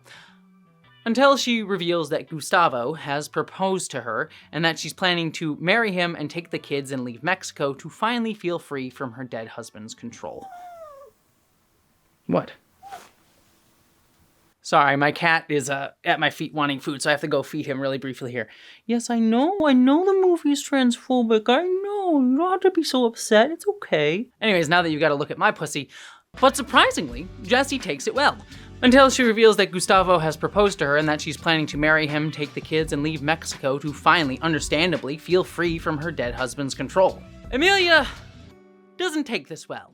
Que si cuando dices que los niños van a vivir con nosotros, te refieres a ti y a tu pinche padrote. The two begin to argue, and then it happens. And content warning here for physical abuse and implication of sexual abuse. As the argument escalates, Jessie calls Emilia a whore, and Emilia snaps. She shoves Jessie onto the bed in a fit of violent rage, her voice dropping to the same deep register she used pre-transition. And Jessie freezes up, her body language implying that this position isn't new to her. She's been here before. It's hinted that this is the same style of violent abuse Emilia used to inflict as Jessie's husband. Even further, as Emilia lashes out in this way, Emilia calls the children mine, not ours. Tú te puedes ir a chingar a tu puta madre si quieres con el pinche vato ese, pero mis hijos se quedan aquí. The film underscoring her sense of ownership, superseding Jessie and her own children's autonomy. This is the moment where the movie is essentially confirming and paying off its consistent asking of the audience to mistrust Emilia. These scenes come across as a reveal. This is us finally seeing the real Emilia underneath it all. And her true self is coded as her former male persona coming out, with elements like her deep voice emerging. The film wants us to see this as the climactic ultimate proof that Emilia's transition couldn't change her true nature as a violent, controlling, abusive, narcissistic man. It doubles down on the idea that trans women's identities are a lie, that no matter how much we transition or grow or change, we're just waiting to snap and reveal the violent man lurking within us. If I were feeling charitable, I'd say that the scene isn't deliberately trying to say Emilia is a man deep down, though it absolutely does do that, but is instead sloppily using male coding to emphasize her true character. It feels like it's a clumsy leftover from the book, where Emilia wasn't an earnest trans woman but a violent cartel member in hiding, and the writers just decided to use the same characterization of her being a man underneath to have the big reveal moment of who Emilia truly is. But honestly, intent doesn't matter, and frankly, I don't really buy that, especially not with the rest of the film's blatantly transphobic framing. Adriard himself has basically outright admitted his intent here. The question is, to what degree is Emilia's male persona still within her? She dreams of paying off her debt, of redeeming herself, but the world around her is not going to change. Changing the world is a delusion at some level. Where we do see her selfishness is in her relationship with her ex-wife. He explicitly states that he intended this moment to ask, to what degree does the male version of Emilia still exist within her? It's disgusting, it's harmful, it's a cheap, lazy trope that reinforces every stereotype transphobes use against us. This isn't storytelling, it's a bigotry dressed up as drama. And by the way, I censored Adriard's use of Emilia's dead name in that heavily pretentious quote that I just cited, but both he and the characters he wrote in the film repeatedly use this dead name to question if Emilia's male self still exists. It's very clear that for him, Emilia can't simply be a woman with traits seen as both masculine and feminine in a society that frames them as such. Any trace of masculinity is treated as proof that she's still a man underneath. It's the same tired gender essentialist nonsense masquerading as depth that try to force trans women from never speaking up about ourselves. That if I ever show anger, it's just my male socialization or my deeply biological male nature coming out and showing that I'm not really a woman. The whole idea of post-transition trans folks being completely different people is just cis fetishization at this point, reducing us to objects removed from the context of our own lives that only exist when others want us to. And Emilia Perez thinks it's profound by saying, but what if trans people weren't brand new people after transitioning? Like, duh. We live whole lives. Transitioning, the only thing that makes us different from cis folks, would honestly only be a small part of who we are if society didn't make it hell to get and treat us as freaks and outsiders for the rest of our existence because of it. And what makes all of this even more frustrating is that it could have been so much worse. I haven't talked much about Carla Sofia Gascon being cast in the role of Emilia. Much has been made of the fact that she's a trans woman cast to play a trans woman, something that's sadly still far from the norm. Hollywood has a long, gross tradition of casting cis men to play trans women, reinforcing the idea that we're just men underneath it all. And even if we take Hollywood's often normal excuse at face value, their repeated claims that they couldn't find a trans woman for the role, or they couldn't find the right trans woman for the role, which is utter nonsense, especially in high-budget productions and those casting in LA, where there's a bunch of trans women, they could have at least cast a cis woman instead. The choice to cast a cis woman, while still erasing trans women actors, would at least have upheld the idea that we're still women, rather than perpetuating the biases that we're secretly men. And before you go and say, well, what if they want to have a character that's pre-transition? How could they cast a cis woman then? They could do literally what this movie does, and put a cis woman in masculinizing makeup. Or find a woman who has what are considered to be masculine features, of which there are many cis women. But time and time again, movies continually cast cis men to play trans women, because that's how they actually see us. That we're just men underneath. It doesn't just perpetuate harmful stigmas, it also upholds a cisgender economy where trans actors are continually locked out of roles as both trans and cis people. It denies us pay, visibility, and opportunities to build our career in an industry that profits off of our stories while excluding us. And it's even worse, especially considering right now is a really difficult time for any actor, let alone trans ones. So yes, Gascon's casting here is notable and overall a good thing that the movie did. And from what I can tell, she did have some positive influence on the portrayal of the character. Adriard initially envisioned casting 2 actors for Emilia, one for her pre- and post-transition. However, Gascon convinced him to merge the roles, wanting to play the character's duality completely herself. And to the director's credit, he says that he hesitated to do that first not out of artistic reasons, but out of concern for Gascon's comfortability in playing someone that is perceived as a man. I didn't want to put her through that, as in my own experience, it's not something I've been through being a white male in my late 60s, and I didn't want to have her endure that, but it turns out that she insisted she wanted to do it, and she did great. But even more tellingly, in the scene where Emilia violently attacks Jessie, Gascon argued to perform more subdued, restrained fury rather than the more violent outburst that was written in the script. And that is telling. Even with Gascon's changes, the scene was still an outright caricature of transphobic stereotypes. It's wild that it could have been even worse. It highlights how deeply these biases were baked into the script and how little effort was made to reframe them, even with a trans actor pushing for nuance. And those are the only two instances I could find where Gascon talked about influencing the film's larger creative choices, and both were tied to her performance, not the writing itself. It shows that casting a trans woman only goes so far when the foundation of the story is so deeply flawed. All that being said, I do have criticisms for Gascon herself, particularly in how she has shielded the film from valid critique. In an interview with Vanity Fair, Gascon was asked about the criticism the film has received from the trans community. In response, she first stated that she hadn't read the reviews, but then immediately dismissed them, saying, "Being LGBTQ, having those labels, does not remove your stupidity. Just like heterosexuality does not remove your stupidity. What bothers me is that the people that say things like that are just sitting down at home doing nothing. If you don't like it, go and make your own movie. Go create the representation you want to see for your community.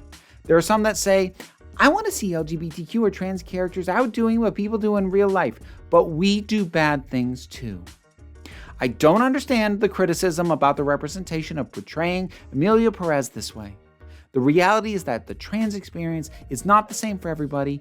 My trans experience is different from somebody else's. This isn't your experience though. It's a character.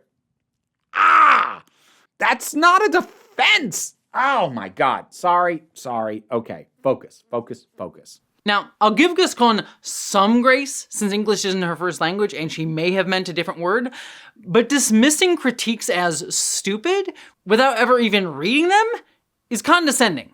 And sure, she's right, trans people aren't a monolith and opinions about this film vary within our community.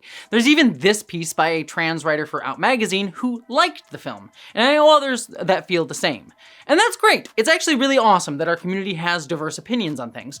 But dismissing valid critiques from a marginalized community, even if you're a part of said community, without asking anyone to engage with them, isn't okay. Especially when you're doing so in Vanity Fair, basically telling the cisgender audience of that magazine that they can go ahead and dismiss them as well and call them stupid. And then also, telling critics of your film to go make their own movie is just frankly belittling. What, only the Wachowski sisters or Jane Schoenbrunn are allowed to critique your film? And by the way, tons of trans people would love to make a movie. Hell, tons would love to make a movie about a trans criminal and make it, actually good. In fact, trans director Vera Drew did just that earlier this year with The People's Joker. But also, who's out here funding trans creators? In the past 5 years, I can basically count on one hand the major studios that come to mind that have funded transgender directors. You have Warner Brothers, who hired Lana Wachowski for The Matrix Resurrections, but only did that because she co-created the franchise and they wanted to continue to milk it. I'm sure you can understand why our beloved parent company, Warner Brothers, has decided to make a sequel to the trilogy. What? They informed me they're gonna do it with or without us. And let's also not forget that this is the same studio funding J.K. Rowling's next Harry Potter project. You also have A24, which funded the fantastic I Saw the TV Glow.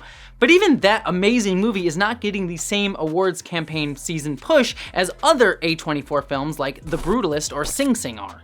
And also, not a major studio, but there's Nebula. And speaking of that, considering Gascon said only trans directors can apparently critique her film, I directed my own sci-fi thriller last year called IDENTITEAZE, starring John Delancey and Abigail Thorne, and you can sign up to Nebula to see it, along with other trans films like Abigail Thorne's own The Prince and Dracula's Ex-Girlfriend. I've also got a TV pitch version of IDENTITEAZE to continue the story if anyone's interested, by the way, so please call me. But most trans directors, if they're able to make a movie at all, like Vera Drew and Mia Moore, had to self-fund their movies and struggle to get by while doing so. And yes, Gascon is also right, we do need stories about morally complex trans characters, but to do that requires care to avoid harmful stereotypes, as I've repeatedly said, and this film fails that miserably. And if I'm being kind of frank here, maybe she's a wonderful person, but between this and a few other comments that I'll talk about later from her, Gascon's honestly giving me big. Someone with a lot of privilege who is more or less insulated from the attacks on trans folks happening right now, both because of the fact that she's post-transition and also because of her class energy. All that being said, and while I have those pointed criticisms of Gascon, what infuriates me even more is how she's the only one taking the heat for this, while Adriard, the actual director of the movie, skates by untouched, collecting accolades and praise. Despite my best efforts, I couldn't find a single interview where Adriard was asked about the backlash from the trans community. Not one interviewer brought these up to him, instead focusing on more award season bait questions. Instead, it's Gascon out here fielding these questions, taking on the burden of defending a film that she didn't write or direct. And let me be very clear about this, none of the harmful representation in Emilia Perez is her fault. For trans women, leading roles are so scarce that turning one down is hardly a realistic option, no matter how flawed the circumstances. And on a set dominated by a white male director, Gascon occupied perhaps the most vulnerable position on the crew, one where strongly advocating for change could risk her being dismissed as difficult or disruptive. Yet, with limited power, she made the most of what she could control. And frankly, her performance and input clearly made the film less bad. She does at least deserve credit for that. And to be fair, she's used her awards opportunity as a chance to draw attention to issues facing trans people. You can beat us up, but you never can take away our soul. Because it's hard not to feel that Gascon's casting was a calculated move to shield the film from critique. Adriard must have known it would look bad not to cast a trans woman in the lead, so he did so. But it reeks of tokenism. Her presence has continually felt like a way for them to deflect legitimate criticism with a lazy, "how can this be transphobic? We cast a trans woman" excuse. Slapping a trans actor onto harmful, lazy writing doesn't solve the problem, it just exploits her identity to excuse it. I'm not transphobic, I have a trans friend! Also, can I just say how weird it is that Adriard did not prepare anything for his Golden Globe speech? He just went up on stage, asked for a translation, said he didn't prepare anything, and then put Gascon on the spot to give a speech. Clearly, I've not prepared anything. Voilà, c'est tout. Alors, Carla Sofia, por favor. Like, maybe it's just me, but that's really fucking weird. On a similar side note here, by the way, I have a sneaking suspicion that Adriard chose to make the good doctor Jewish in order to avoid accusations of anti-Semitic undertones in the film. Claims that a powerful medical establishment profits from turning kids trans frequently serves as a gateway to anti-Semitism, invoking long-standing blood libel accusations and conspiracy theories pushed by far-right groups, something that I've discussed in a previous video. They were driving this gender identity ideology through all of our institutions with their money. And they created this whole political apparatus through these organizations. So by making the doctor that is more willing to gatekeep trans surgeries and who is clearly not interested in money, Jewish, avoids this to some degree. And if this is true, it shows Adriard is self-conscious enough to be aware of tropes that would get him flack, but not willing to do the same to avoid where criticisms would come down on his marginalized cast and crew. Because Gascon isn't the only time Adriard has dodged criticism by deflecting through his actors. Because notably, despite it being set in Mexico, none of the main cast are from Mexico. It's interesting, by the way, that Emilia Perez's casting director used the same "we cast the best actors for the part" excuse that you hear around transgender people not being cast in Hollywood, for why she didn't cast Mexican actors for the part. Again, showing how anti-transness and racism often rhyme. We did a big search. We were open, and we did a big search in Mexico and in the US and in Spain and all Latin America. And then we wanted to keep it really authentic. But at the end of the day, the best actors who embodied these characters are the ones that are right here. To be fair, Zoe Saldana did ask to change her character's initial Mexican background to reflect her own Dominican Puerto Rican heritage, showing again how performers can influence authenticity. But Selena Gomez, who is of Mexican descent, did face heavy criticism for her accent in the film. Mexican actor Eugenio Derbez, despite liking the film overall, said on his podcast, "Selena is indefensible. Every time she had a scene, we looked at each other to say, wow, what is this? How weird that the director doesn't speak English or Spanish and the movie is in Spanish and English. And it takes place in Mexico. And you don't understand the culture. It's like if I made a film in Russian without knowing the culture or speaking Russian and talking French."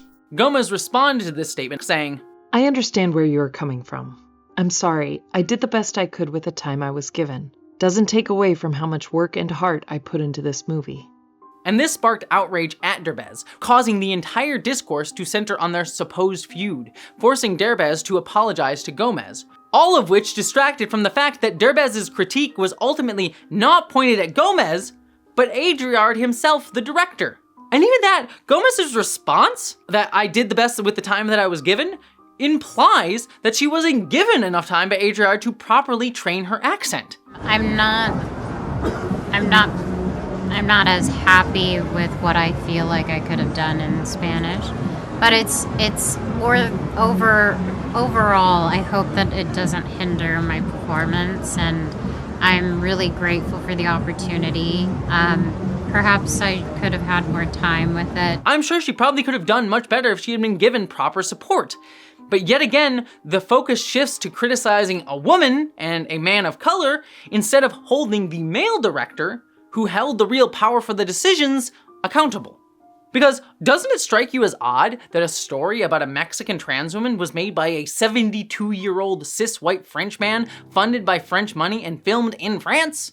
When you think authentic representation of a Mexican trans experience, your first stop isn't going to be Paris. In an interview, when asked if he even bothered studying Mexico before making the film, Adriard casually responded, "No, I didn't study much. I kind of already knew what I had to understand." Unsurprisingly, this cavalier attitude didn't sit well with Mexican critics, and rightly so. Many Mexican critics criticized the decision to film the movie in a Paris suburb, with Adriard saying he only visited Mexico 3 or 4 times, feeling that he would have been too limited in his filmmaking there. Tu vois, j'avais beaucoup plus d'images, j'avais beaucoup d'images dans la tête, et qu'elles ne s'appliquaient pas à la rue de Mexico, elles ne s'appliquaient pas aux intérieurs que je voyais à Mexico. J'avais besoin de quelque chose. This choice resulted in many Mexican critics, including cinematographer Rodrigo Prieto, to call out what they saw as stereotypical and racist filmmaking style, costuming, and overdone mustard yellow color schemes that are often used to represent Mexico. Adding to this, many Spanish speakers felt that the dialogue seemed like it was run through Google Translate rather than being crafted or refined by native speakers, leaving it feeling stilted and unnatural. In fact, because I'm barely able to speak English without stumbling over my words, I reached out to a friend, fellow YouTuber, and Spanish speaker who is a better expert on the terrible accents and translations in this movie. This is Gus from Breaking Bad. He's brilliantly played by Giancarlo Esposito, a great actor that was born in Denmark and can't speak Spanish for shit. Le pido disculpas si no ofendí. When the show revealed his character was originally from Chile, it was the biggest plot twist. How can this guy be Chilean? My family is half Spanish, half Chilean, and trust me when I say this doesn't sound like someone from Chile. Yo no vendí nada. Chilean sounds like this. O el acento chileno no lo entiendo. Cuando el acento, bueno, si el acento chileno es súper fácil de entender también, porque si la wea, bueno, tenés que entender un poco, es como, igual yo sé que entiendo que rápido. To be fair, it's the hardest accent to copy, and Breaking Bad is a great show, so we can laugh it off and continue enjoying, like we enjoyed the original Resident Evil 4 with its campy enemies that spoke in an accent that was done by Latin Americans trying and hilariously failing to sound Spanish. Hey, acá! It is adorable in its own way. Mierda! While Breaking Bad had a lot of problematic representation of Latin Americans and loved to drape every scene in Mexico with a piss-colored tint, at least it was a blast to watch, and even got its own Colombian remake. Emilia Perez is not a good film. As soon as clips of the movie showed up in social media, it was the laughing stock of every Spanish-speaking country. However, while we are used to the mismanagement of accents in international films, this was the stroke that broke the camel's back. This time, people did take offense, and for good reason. Hello, my name is Quetzal. I have a big channel in Spanish and a little spin-off channel in English. I'd love you to visit when you have the chance. It's called Quetzal at the Diner. I am from Spain, with studies in Spanish philology and a lot of love for the different types of Spanish spoken across the globe. In order to be sure I didn't get anything wrong, I consulted with my Mexican friend Eddie, who has helped me to properly identify the problems in the different dialects and idioms used throughout the movie. This film is an idiomatic disaster. It takes no expert to figure that out. The clips of the out-of-place accents are everywhere. However, the problems go beyond misplaced acting. From its very inception, Emilia Perez is a film that doesn't seem to understand the subtleties of the Spanish language, and it was no surprise to me to see the 3 credited screenwriters are French. It's clear they are probably quite fluent in the language, but it seems like this was never reviewed by an actual linguist, since the expressions and dialects slipped in and out constantly. Eddie, who has been helping me with the script, has this to say. Emilia Perez has a couple of scenes that must be underlined. First, the director said he didn't investigate Mexico truly before making this movie, while the casting director said there were no actresses in Mexico good enough for this fucking script. Mexico is a country with a population of 128.5 million people. I just don't buy it.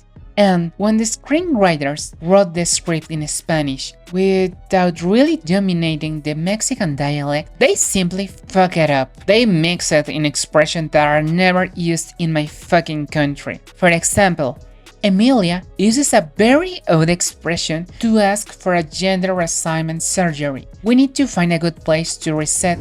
Habrá que buscar un lugar seguro para el reseteo. Para el reseteo, which is in fact a poor translation of the French expression réinitialiser, and sounds very off for a Mexican character, or any Spanish-speaking person for that matter. But it's not the only one. In one of the Rita's songs, she says that her friends always ask her, "When are you going to open the office?" ¿Cuándo vas a abrir tu despacho, bonita? ¿Cuándo vas a abrir el despacho? This makes absolutely no sense if you don't know French, because in the whole story of the Spanish language, no one has ever used this phrase as a way to ask, "When are you gonna get pregnant?" Finally, the mistakes are not bounded only to the French language. In the song Bienvenida, she constantly used the word bienvenida in phrases like me ocupé de todos, bienvenida. Me ocupé de todos, bienvenida. As a terrible way to translate you are welcome. So, me duele la pinche vulva when I remember this movie. Even though there are many examples of these kinds of mistakes, I think it's better to just explain it with how it would feel in English. Imagine casting Hugh Grant to play an American cowboy that constantly goes yee-haw and says "me daddy," and then suddenly he goes, "Oh blimey, this is all bollocks, my dear boy," in a very posh British accent. Now, can you do an American accent? Not after my one experience doing it. I did it for a TV thing, and for some reason it came out incredibly low and incredibly slow. This is how it feels to watch Emilia Perez as a Spanish-speaking person. Accents and expressions from other dialects slip into the film constantly, making it incredibly distracting and unintentionally funny. None of the three main actresses can deliver a believable accent. Zoe Saldana is probably the most believable of the three. She does not exactly sound Mexican, but at least she is mostly consistent in her speech throughout the film. Carla Sofia Gascon doesn't fare as well as the titular character. She is from Madrid and her accent is constantly slipping, her Mexican affections feel very forced, and all her lines in English are delivered with a very clear Spanish accent. No, because you have something special, something different. And Carla's constant pendulating from one accent to the other in the span of a few sentences takes me out of the movie. And finally, there is Selena Gomez, who plays one of the most annoying characters ever put to screen. "My vulva fucking hurts when I remember you" is not exactly the most dignified line to give an actress, but having her say it in that homunculi of an accent makes it the funniest moment in her whole career. Hasta me duele la pinche vulva nada más de acordarme de ti. This is on par with Tommy Wiseau's accent in his seminal masterpiece of rubbish, The Room. I did not hit her. It's not true. It's bullshit. I did not hit her. I did not. Oh, hi, Mark. Giving her a North American background doesn't solve this. Nobody who has been living in Mexico for years could speak like this. She is barely comprehensible. If I had watched this film without subtitles, I wouldn't have understood half of the lyrics in her very dreadful song.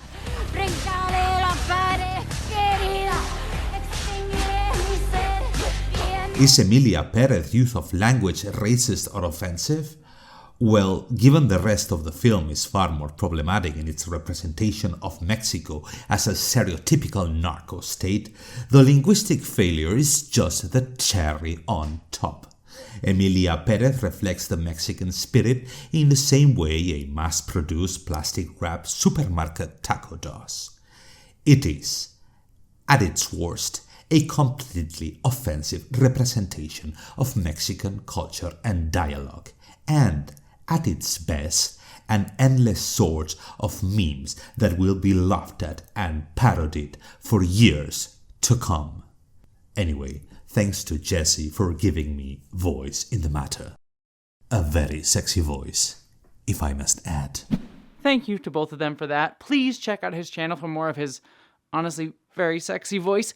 But even beyond all of this, we still have more to talk about when it comes to people critiquing Emilia Perez as racist. Gascon herself also faced criticisms of racism after she claimed, I think this movie is more Mexican than what many Mexicans make.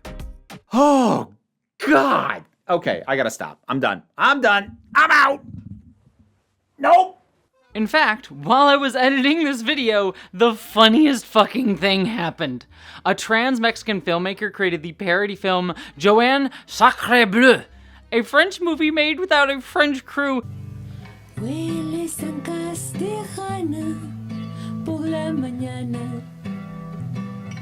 Honest to God, give this movie all of the Oscars, it deserves it 10 times more than Emilia Perez.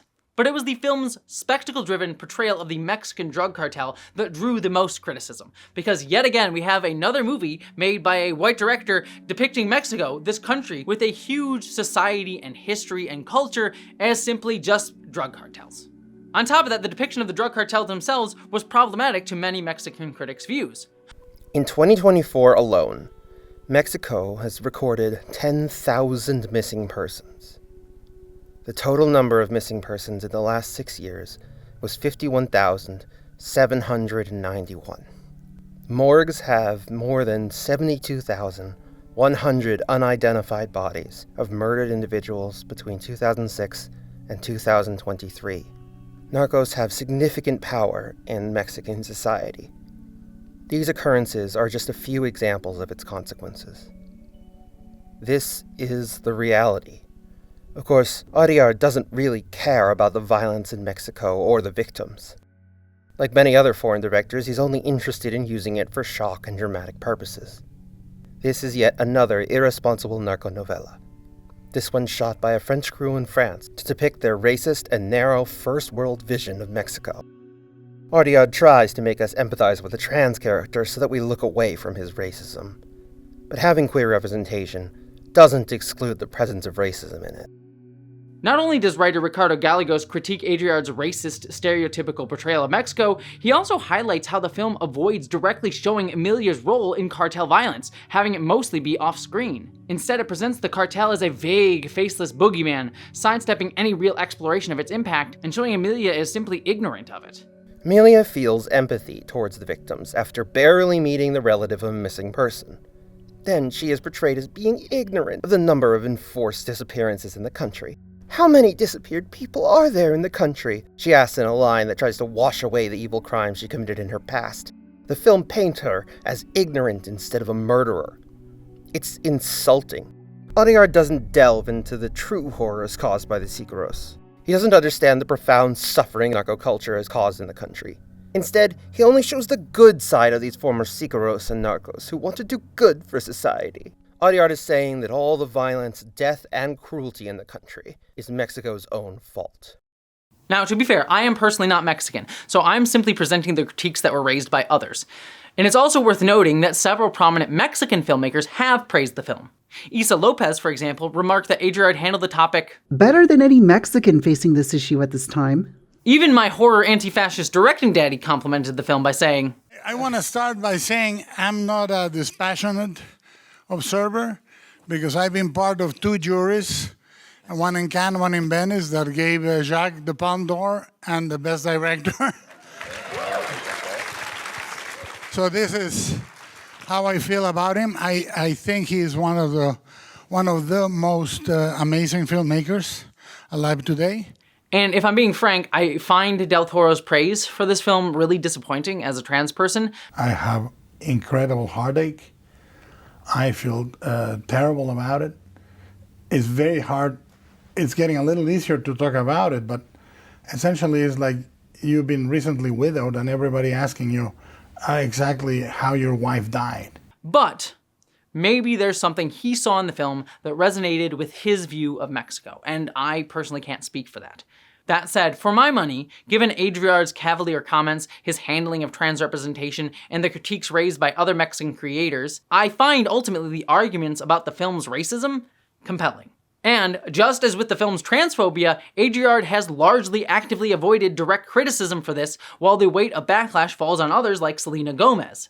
In fact, he's actively avoided it because the film has faced so much backlash in Mexico for being considered a racist, Eurocentric mockery of the country that a screening of the film by the National Film Library that would have had the director appear for a Q&A with students at a university was supposedly canceled for logistical reasons. But in reality, many speculate that it was due to safety concerns and the fact that the film received protest and backlash. It's also interesting to me that the film's release date in Mexico wasn't until a week after the Oscar nominations were originally supposed to be announced, until they were pushed back a few days by the recent LA fire. Mayhaps Netflix is trying to avoid even more vocal Mexican critique before they get their accolades? It's just a theory. A film theory! The rest of the film after this climactic transphobic moment only serves to solidify its deeply flawed core. Jessie leaves Emilia, taking the children with her. And Emilia's response? She immediately seeks to control Jessie by cutting off her access to money, gleefully leaving her destitute while hurling sexist insults. Emilia also falls back into cartel violence, calling her friends to beat up Gustavo to try to force him to leave Jessie. And of course, all of this is underscored by Emilia continually using her deeper pre-transition voice, dragging Rita also into the middle of it all.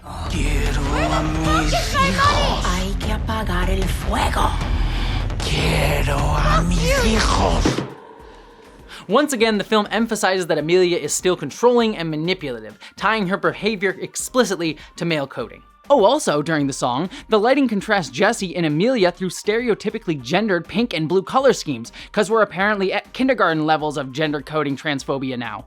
But eventually, because we devolve into melodrama, Jessie and Gustavo escalate things by kidnapping Emilia with a team of goons and cut off her fingers to extort money through Rita. The irony that the film wants us to take from this is painfully clear. Emilia is now the victim of the same cartel violence she once inflicted upon others. I guess this is the movie trying to show some tragic irony for Emilia, but it's rather shallow, and again, doesn't even show Emilia on screen for it. It's just seen through Rita for most of this, so like, what's the fucking point? Rita assembles a rescue team and attempts to pay off Jessie and Gustavo, but a firefight breaks out. During the chaos, Emilia reveals her true identity to Jessie in song, recounting intimate details of their life together to prove who she is. And it is wild to me that this is a reveal here too, by the way. You would have thought that Jessie would have been smart enough to figure out who Emilia is long before this, but silly woman doesn't think too hard about these things, I suppose, because of course the film is sexist on top of everything, showcasing how racism, transphobia, and sexism are all usually a package deal. Not to mention they underscore this reveal by dead-naming Emilia repeatedly.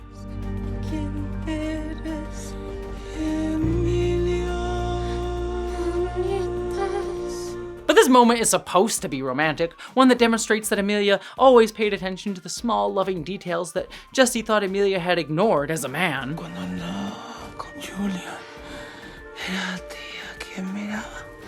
Entonces un día en la Azucena, ahí te besé. But it all lands hollow because the film never meaningfully reckons with the physical and emotional abuse Jessie endured at Emilia's hands both pre- and post-transition. It's just a cheap attempt to wrap up Emilia's character arc with a sentimental bow.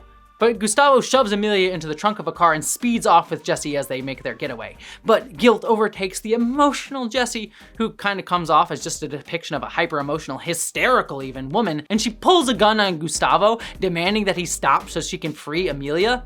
And a struggle ensues, and because this film just can't fucking help itself, the car veers off a cliff, killing all three of them.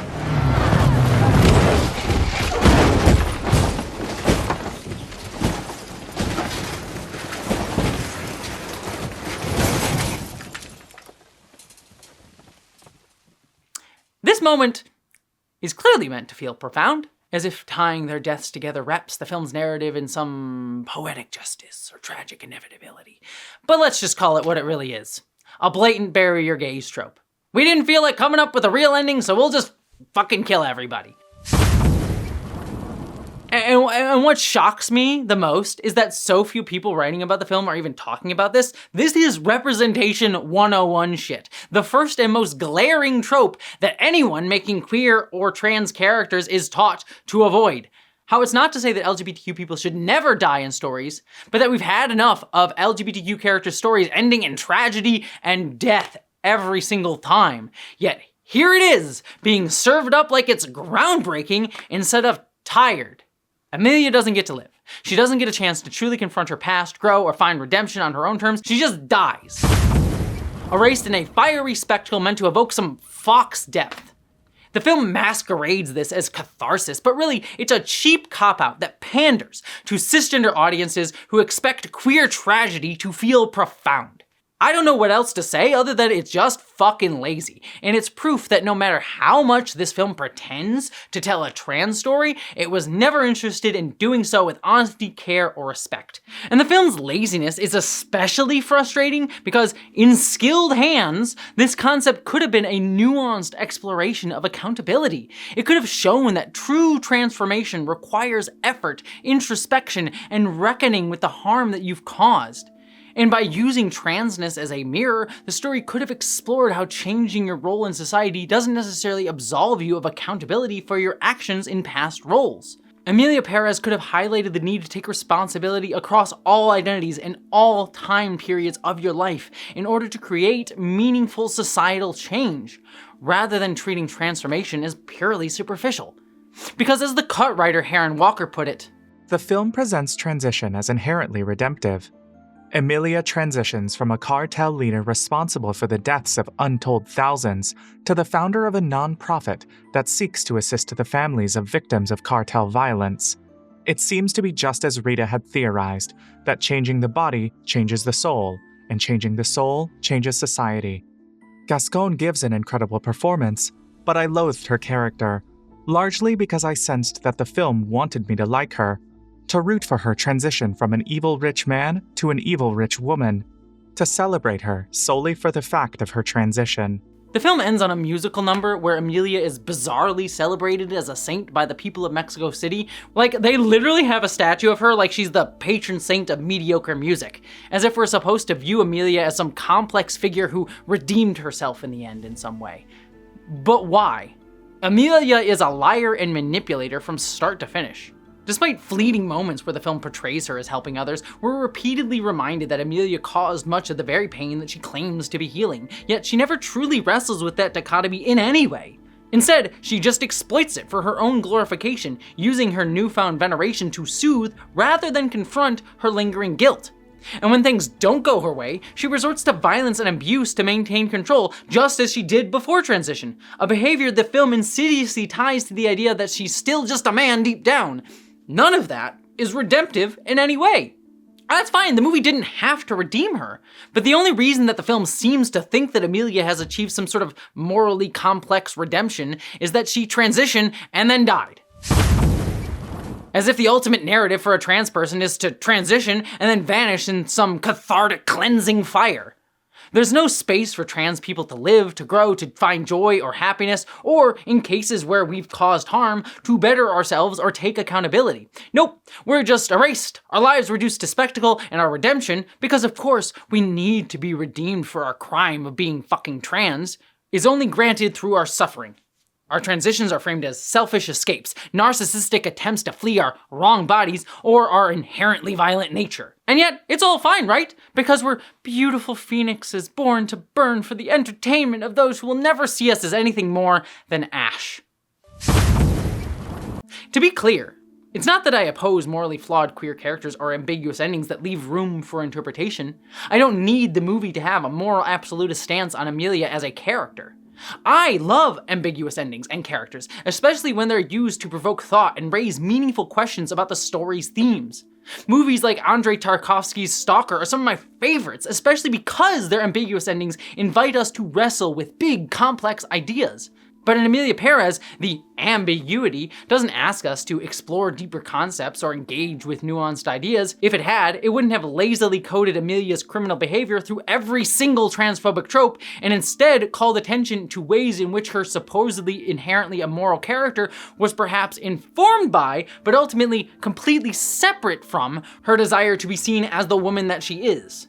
Instead, the ambiguity here prods us to wonder whether Emilia was redeemed simply because she's trans and had a softer side, I guess, or if she really was just a man, inherently violent because of it, who believed transitioning would let her escape accountability for harm while keeping the good in her life.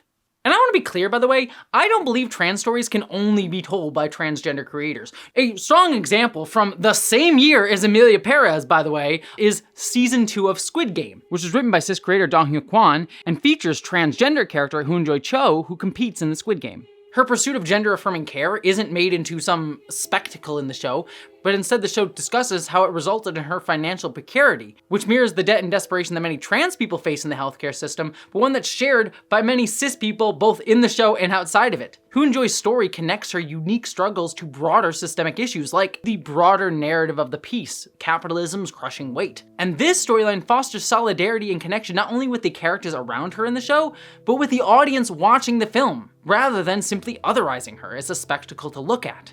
Even more strikingly is how Squid Game avoids transphobic pitfalls. Scenes that could have been turned into tired tropes, like Hoon-Joy being invited into the women's bathroom that could have turned into a spectacle of her facing prejudice in there, or her anger at a friend's death that could have resulted in her depicting male violence, instead treat her with humanity and nuance. And in one of the most moving moments that honestly made me cry watching the show, an older cis woman who initially doubted Hoon-Joy's identity as a woman stops her from dying in a blaze of glory, urging her to value her life.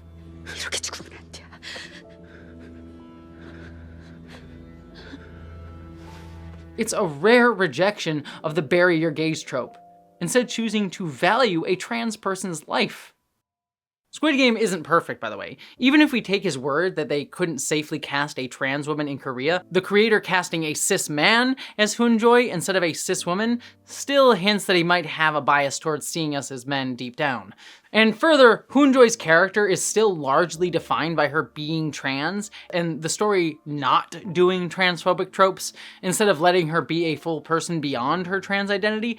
But to me, her character is a huge net positive, especially right now. I actually have a short companion video that's gonna go up exclusively on my Patreon that goes into much greater depth into not just the trans character, but the season's themes, because there's also a subtle subversive and I think intentional trans theme going on here that most trans critics have missed talking about. If you want to send me some support over there and get to watch that video.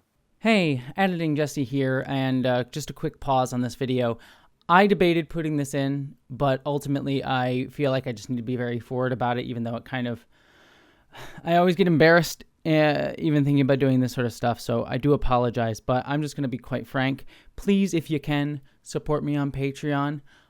Things have been kind of tight money-wise for my fiance and I, just given a bunch of different things, and also just being very frank, the political situation in the United States is very scary for me as a trans person, and I am more than certain there's going to be attempts to censor any type of trans-made media through saying that we're pornographic or things like that. It's stuff that has been stated in Project 2025, the guidebook that Trump has been directly pulling from since he got inaugurated. So while I am normally much more kind of passé about just saying, hey, support me on Patreon, I kind of am at a place where I need to be just upfront about it and say, if you can support me on Patreon, if you like what I do, if you want to support me just being able to survive and pay my bills at the moment, now is the time to do it, because it is frankly quite scary as a trans person who especially works on the internet. Like I said, I don't like doing this sort of stuff. It's stuff that I hate making these direct call to actions in this way, but am at a place where I can no longer let that emotion be the overruling one. So yeah, I'll just, sorry for interrupting the flow of the video for this, but hopefully I can make Patreon certainly worth your while. I'm trying to do more video essays and stuff over there. But yeah, if you can, thank you. Otherwise, back to the video. Sorry for interrupting. I do apologize. Ultimately, we can see that the creator of Squid Game thought to portray its trans character with care, nuance, and subtlety, and it stands in stark contrast to ADR's Emilia Perez, which indulges in spectacle and reflects all of the cisgender biases of its creator, who couldn't even be bothered to try to understand us. Like, they're weird mirrors of each other. Everything that Squid Game got right, Emilia Perez got wrong, and the one thing Emilia Perez got right, actually casting a trans woman, Squid Game got wrong. And I even want to point out, even though there's cis directors in the mix, this movie award season have managed to do better when it came to trans characters. Sean Baker, whose film Nora is also a major awards contender this year, is a cis creator who consistently crafts deeply empathetic narratives about marginalized characters, be they trans people, people of color, sex workers, women, or any combination thereof. His film, made over 10 years ago, Tangerine, offers a deeply humanizing portrayal of black trans sex workers that, while not entirely avoiding the stereotype of trans women as sex workers, imbues them with vitality and complexity. And Anora itself achieves something similar with its titular sex worker character, which I highly recommend Broe Deschanel's video on for more insight into. It's a fantastic movie though, I loved it, and would probably be one of my picks for Best Picture if, I Saw the TV Glow didn't come out this year. And speaking of that, these films are all told from a cis perspective. They still present us with trans characters who are seen as other than the assumed perspective of both the creator, the camera, and the audience. And we can compare that to films like I Saw the TV Glow or The Matrix, works by trans creators. Both follow protagonists who feel something is wrong about the world around them and maybe think that it's something inside of them, a perspective rooted in trans experiences. But these films, while undeniably trans in their themes, and in I Saw the TV Glow's case, nearly explicit in having a trans character, also resonate universally because they enable you, the audience, to get inside a trans person's head and show our perspective, that we're just human, that we feel the same way that any human does.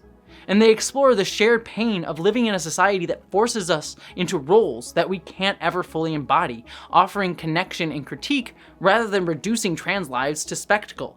These movies try to show that trans people aren't something other to look at and to spectacleize or even to learn from, but to actually get you, the audience, to understand how we feel and maybe show you that you may feel the same way we do about the world, just maybe not are aware of it as much as trans people are, who have to deal with it more explicitly. And I Saw the TV Glow released this year and is one of the most visually stunning and ambitious films I've seen in, frankly, years, even beyond it being a trans work. It's a bold, uncompromising piece of art that just happens to be about trans people. And frankly, the fact that Emilia Perez is getting awards in the same year that this movie released is frankly enraging. I'm not demanding that cisgender creators create trans stories from a trans perspective. I want them to make their art, but they can, and considering the current political climate for trans people, as well as the fact that trans artists are not getting funding, which we need more of, they absolutely should craft narratives that empathize with us and include us, rather than exploit or otherize us. And Baker and Don Hyuk's work prove that it's possible. But they should only do that by listening to us, and better yet, including us in the making of these works. Jacques, on the other hand, simply didn't care enough to even try, because he just wanted to exploit us for his next awards bait movie based on his favorite book. But, as we wrap out, I want to ask why I've been so critical of Emilia Perez. I spent this entire extremely long video talking about this movie, and I know some of you out there might think that it's been a waste of time. Sure, it's a bad movie, one that will rake in probably a bunch of awards praised, even more so than it already has by the time I film this, and it will fuel further the economy of cis creators exploiting trans stories for their own gain. At the end of the day, it's just one movie. Why have I spent all this time breaking it down? Well, the reason is the real issue isn't Emilia Perez itself. It's the underlying ethos that it reflects. This film embodies the dominant cultural narrative about trans people, one shaped by cisgender biases, pathologization, and most importantly, control of us. While I do believe that art can influence change, especially works that actively attack the status quo like The People's Joker, or works like Star Trek that envision hopeful futures beyond the status quo and give us a way to articulate it, or even films like I Saw the TV Glow, which just simply try to push us to realize that we can envision and fight for new realities for our bodies and society, it's equally important to examine films like Emilia Perez that receive mainstream attention. The main reason that Emilia Perez is raking in awards over something like I Saw the TV Glow, beyond just the horror aesthetic of I Saw the TV Glow, is because Emilia Perez doesn't challenge dominant societal views about trans people. It comfortably reinforces them. Many people keep saying Emilia Perez is some radical trans movie that's pushing trans representation and moving things forward, but in reality, it's just confirming every single idea about trans people that the people watching it already feel. It's the same thing Hollywood has done countless times before, with it giving awards to Best Picture winners like Green Book and Crash, films that were meant to sell shallow, easily consumable narratives about minorities to the dominant culture. Emilia Perez is a soft, pandering, and utterly unchallenging view of trans people, designed to cater to cis expectations. A tidy little narrative that they can consume without ever having to think or question themselves, as they pat themselves on the back for being so enlightened and progressive for watching the movie or giving it a nice shiny trophy. And while all of that would just be annoying and frustrating in the best of times, as we now stand on the brink of a deeply fascistic era, not just in the United States where this film is being lauded, but across the world, it's crucial to recognize that the problem we face as trans people and many other minorities isn't just the far right's explicit anti-trans rhetoric.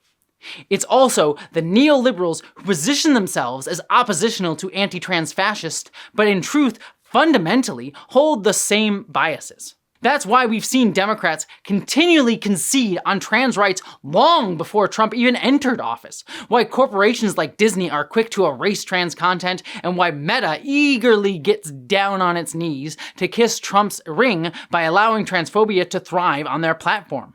It's because they don't see us as our true selves. They see us as political or profitable tokens, nominally included when it's able to benefit them in order to secure our support and exploit our money while maintaining control over us. But their support isn't about affirming our humanity, it's about controlling us. And when we're inconvenient to their comfortability or their power, we're quickly tossed aside. They're ineffective against the right's anti-trans narratives because, deep down, they agree with the core ideas. Films like Emilia Perez only bolster this economy, reflecting a liberal framework that patronizes trans people and perpetuates narratives that control us and leave us vulnerable to the very fascism that they claim to oppose. And we're expected to shut up and be grateful that they bothered to include us at all, be it when they shower a movie built on their own biases and condescension with praise, or when they apologize to us that Biden just had to sign that military spending bill that cut off trans healthcare for service members' families because the Department of Defense really needed more money for bombs to send to Israel to kill Gazans. As if their tokenizing acknowledgement and scraps and ineffectual inability to do anything to help us are some grand act of generosity. And if we dare speak up about it, we're dismissed as dangerous, far-left radical freaks who don't fit their mold of the right kind of trans person, making it clear that we're only accepted as long as we stay in line and play by their rules. And this is why I wanted to talk about Emilia Perez. Not because it's uniquely a problem, but because it's all too common a one. Because it perfectly illustrates how these same transphobic ideas that fuel open hatred are embedded in those who call themselves allies. Even as we trans people face an actual genocide, these so-called allies cling to comfort over solidarity, optics over substance, and civility over liberation. Their lukewarm understanding, their shallow gestures of inclusion are not just infuriating, right now, they're downright dangerous. It's a desire to hold on to power and order while failing to fight for the lives of the minorities they claim to care about, and it leaves us exposed, controlled, and ultimately abandoned. Even further, and I want to shout out my patron Sylvie for pointing this out, shout out to my patrons, y'all kick ass, stories like this rob women, especially trans women, of our capacity for violence. Our society insists violence only belongs to men, relegating women to victims and treating any resistance from trans women as evidence that we're really just men. That's why shit like the It's Ma'am clip went viral a few years ago. It was a trans woman demanding basic respect, and the internet turned her into a joke, as if her anger somehow invalidated her identity. It's saying that trans women should just be good girls and quietly take all the indignities and attacks from Nazis with grace if we want to be allowed to exist publicly as tokens, not real people. It's disgusting. Women, trans or not, are not delicate snowflakes in need of protection by the big, strong man. Women, trans or not, often need to demand respect, and if we need to punch a fucking TERF or Nazi to do so, all the better. And that's what scares cis people. That's why they churn out movies like this.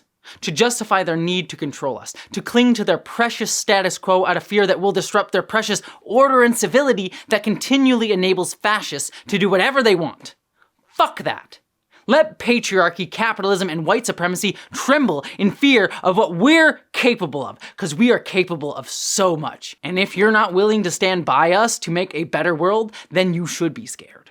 Emilia Perez is a movie that is meeting the moment because it's ripping the mask off the moment and exposing it for the utter fucking failure that it is. A failure of supposed allies who love to cheer for progress while choking on the stench of their own self-congratulatory bullshit.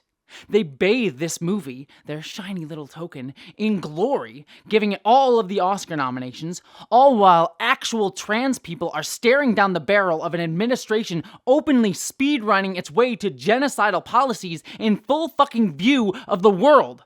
All so that these Hollywood types can pretend that they're part of the solution, all while doing jack shit to stop and in fact spreading the very ideas that are fueling the avalanche of violence swallowing us whole. It's a fucking farce. This isn't representation, it's appropriation meant to soothe the masses. And while Emilia Perez cleans up at award shows, trans creators telling authentic, complex stories, like the hauntingly surreal I Saw the TV Glow, the anarchistic brilliance of The People's Joker, or even a small, heartfelt sci-fi indie available now on Nebula, are shoved aside, ignored for being too raw, too real, too daring to challenge the status quo. But these stories are born from our pain, our resilience, our joy. Stories that carry the weight of survival and the hope of transformation, true transformation. And we need them right now, more than ever. In a world where we are facing a literal transgender genocide, amongst many others, these stories have the power to make people see us, to understand our humanity, and, in doing so, confront their own. Cinema can be a bridge, a reflection of shared struggles, a spark of empathy that transcends difference. It can make audiences question what they think they know, and helping them recognize their own humanity through ours, and maybe realize that we can fight for something greater than both of ourselves. But instead, they're cast aside because they don't fit the neat, palatable narratives that comfort cisgender audiences rather than challenge them. Well, I'm here to ask you to challenge yourself. Stories like Emilia Perez aren't for us, any of us, nor do they respect us, whether you're trans or not. They are fantasies, devoid of accountability, nuance, or genuine care, empty spectacles rewarded for upholding the very systems of power that oppress us all. Hollywood's, and by extension liberals' love affair with their own self-congratulation might win Emilia Perez a trophy or two, but it won't stop the harm it reflects. So while they pat themselves on the back for being so-called progressive, the same ideas this film upholds are fueling the violence and legislation killing trans people and all of us right now. That's not progressive. That's complicity. And it's a narrative no one should be applauding.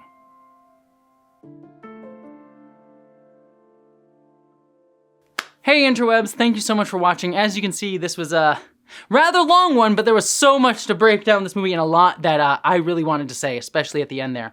Before you go, I just want to say my fiance and I recently just moved, and we've also been dealing with a lot of other financial pressures. So if you liked this video, if you like what I do, if you want to support me doing what I do, if you want to just help me make sure that I can pay my rent, supporting me on Patreon would really mean a lot. I'm trying to do this and balance a bunch of other projects and things, all while dealing with money stuff and trying to help friends who have been dealing with the LA fires and all that jazz. So I don't want to give you a sob story, but if any of this is interesting to you, if you like what I do, if you want to support me, please consider helping me over on Patreon. I also have that video on Squid Game over there, and I have a lot of fun stuff coming down the pipeline. Believe me, there's more than just thing bad coming that I'm excited to do for all of you, both here on YouTube and elsewhere elsewhere this year beyond the shit that's going on. I'm hoping to make really good art this year that pushes back against all of these things, as I was talking about. But beyond that, I will just say, regardless of if you support me, regardless of anything else, thank you so much for watching. Thank you for taking care of yourself, especially right now. I send you love, send you hope. Just remember that we are here still, and as long as we are still here, there's something worth fighting for. And with all that said, I hope you all, my friends, live long and prosper.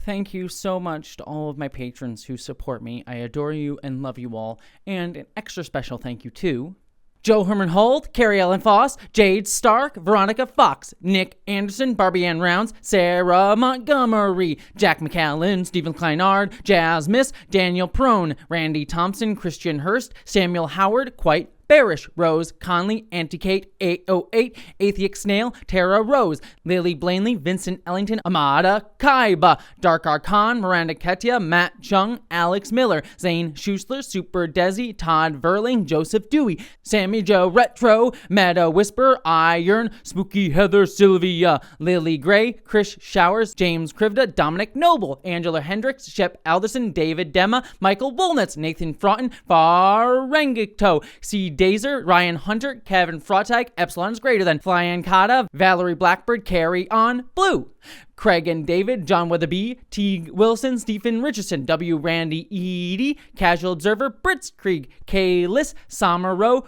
Gudmundur Stephenson, apologies if I got that wrong, Igman Marie, Patricia Cromptick, James Knott, Kurt Mullen, Jess Johnson, Sean Sullivan, Prince of Void, Rosalind Bennett, Joanne the Wretchwitch, Verdix Kai, Hope Jason Tiliana, Stephen Chapman, Grumpy Dragon 75, Penile Sparing Vaginoplasty, Melody Ann Winters Good, Damon Rice, Sasha M, Belinda Walters, Julian Rigel, Elton Tivy, Sarah Leslie Hutchkins, Scott Russell, Jocelyn Ether 4, Celestial Dawn, Ketsia Garrett Smithson, Cassie McDonald, Laura Demereau, Tyler Edwards, Luna, Jordy Lucero, Tori Perez, Nyan Fan, Sarah Bystam, Carrie the Neuro Turtle, Carolyn Clark, Lev Goodwin, Crit Fax, White Lion, Corey and Vale Honkanen, Sean Piper, Mark H. Williams, author, It's Craig Lowe, Troy Stull, Daihat Shi, Michael Weber, Maximilian Marks, Myra G, Henry Pierce, Tom Chi 311, and Julia Werner.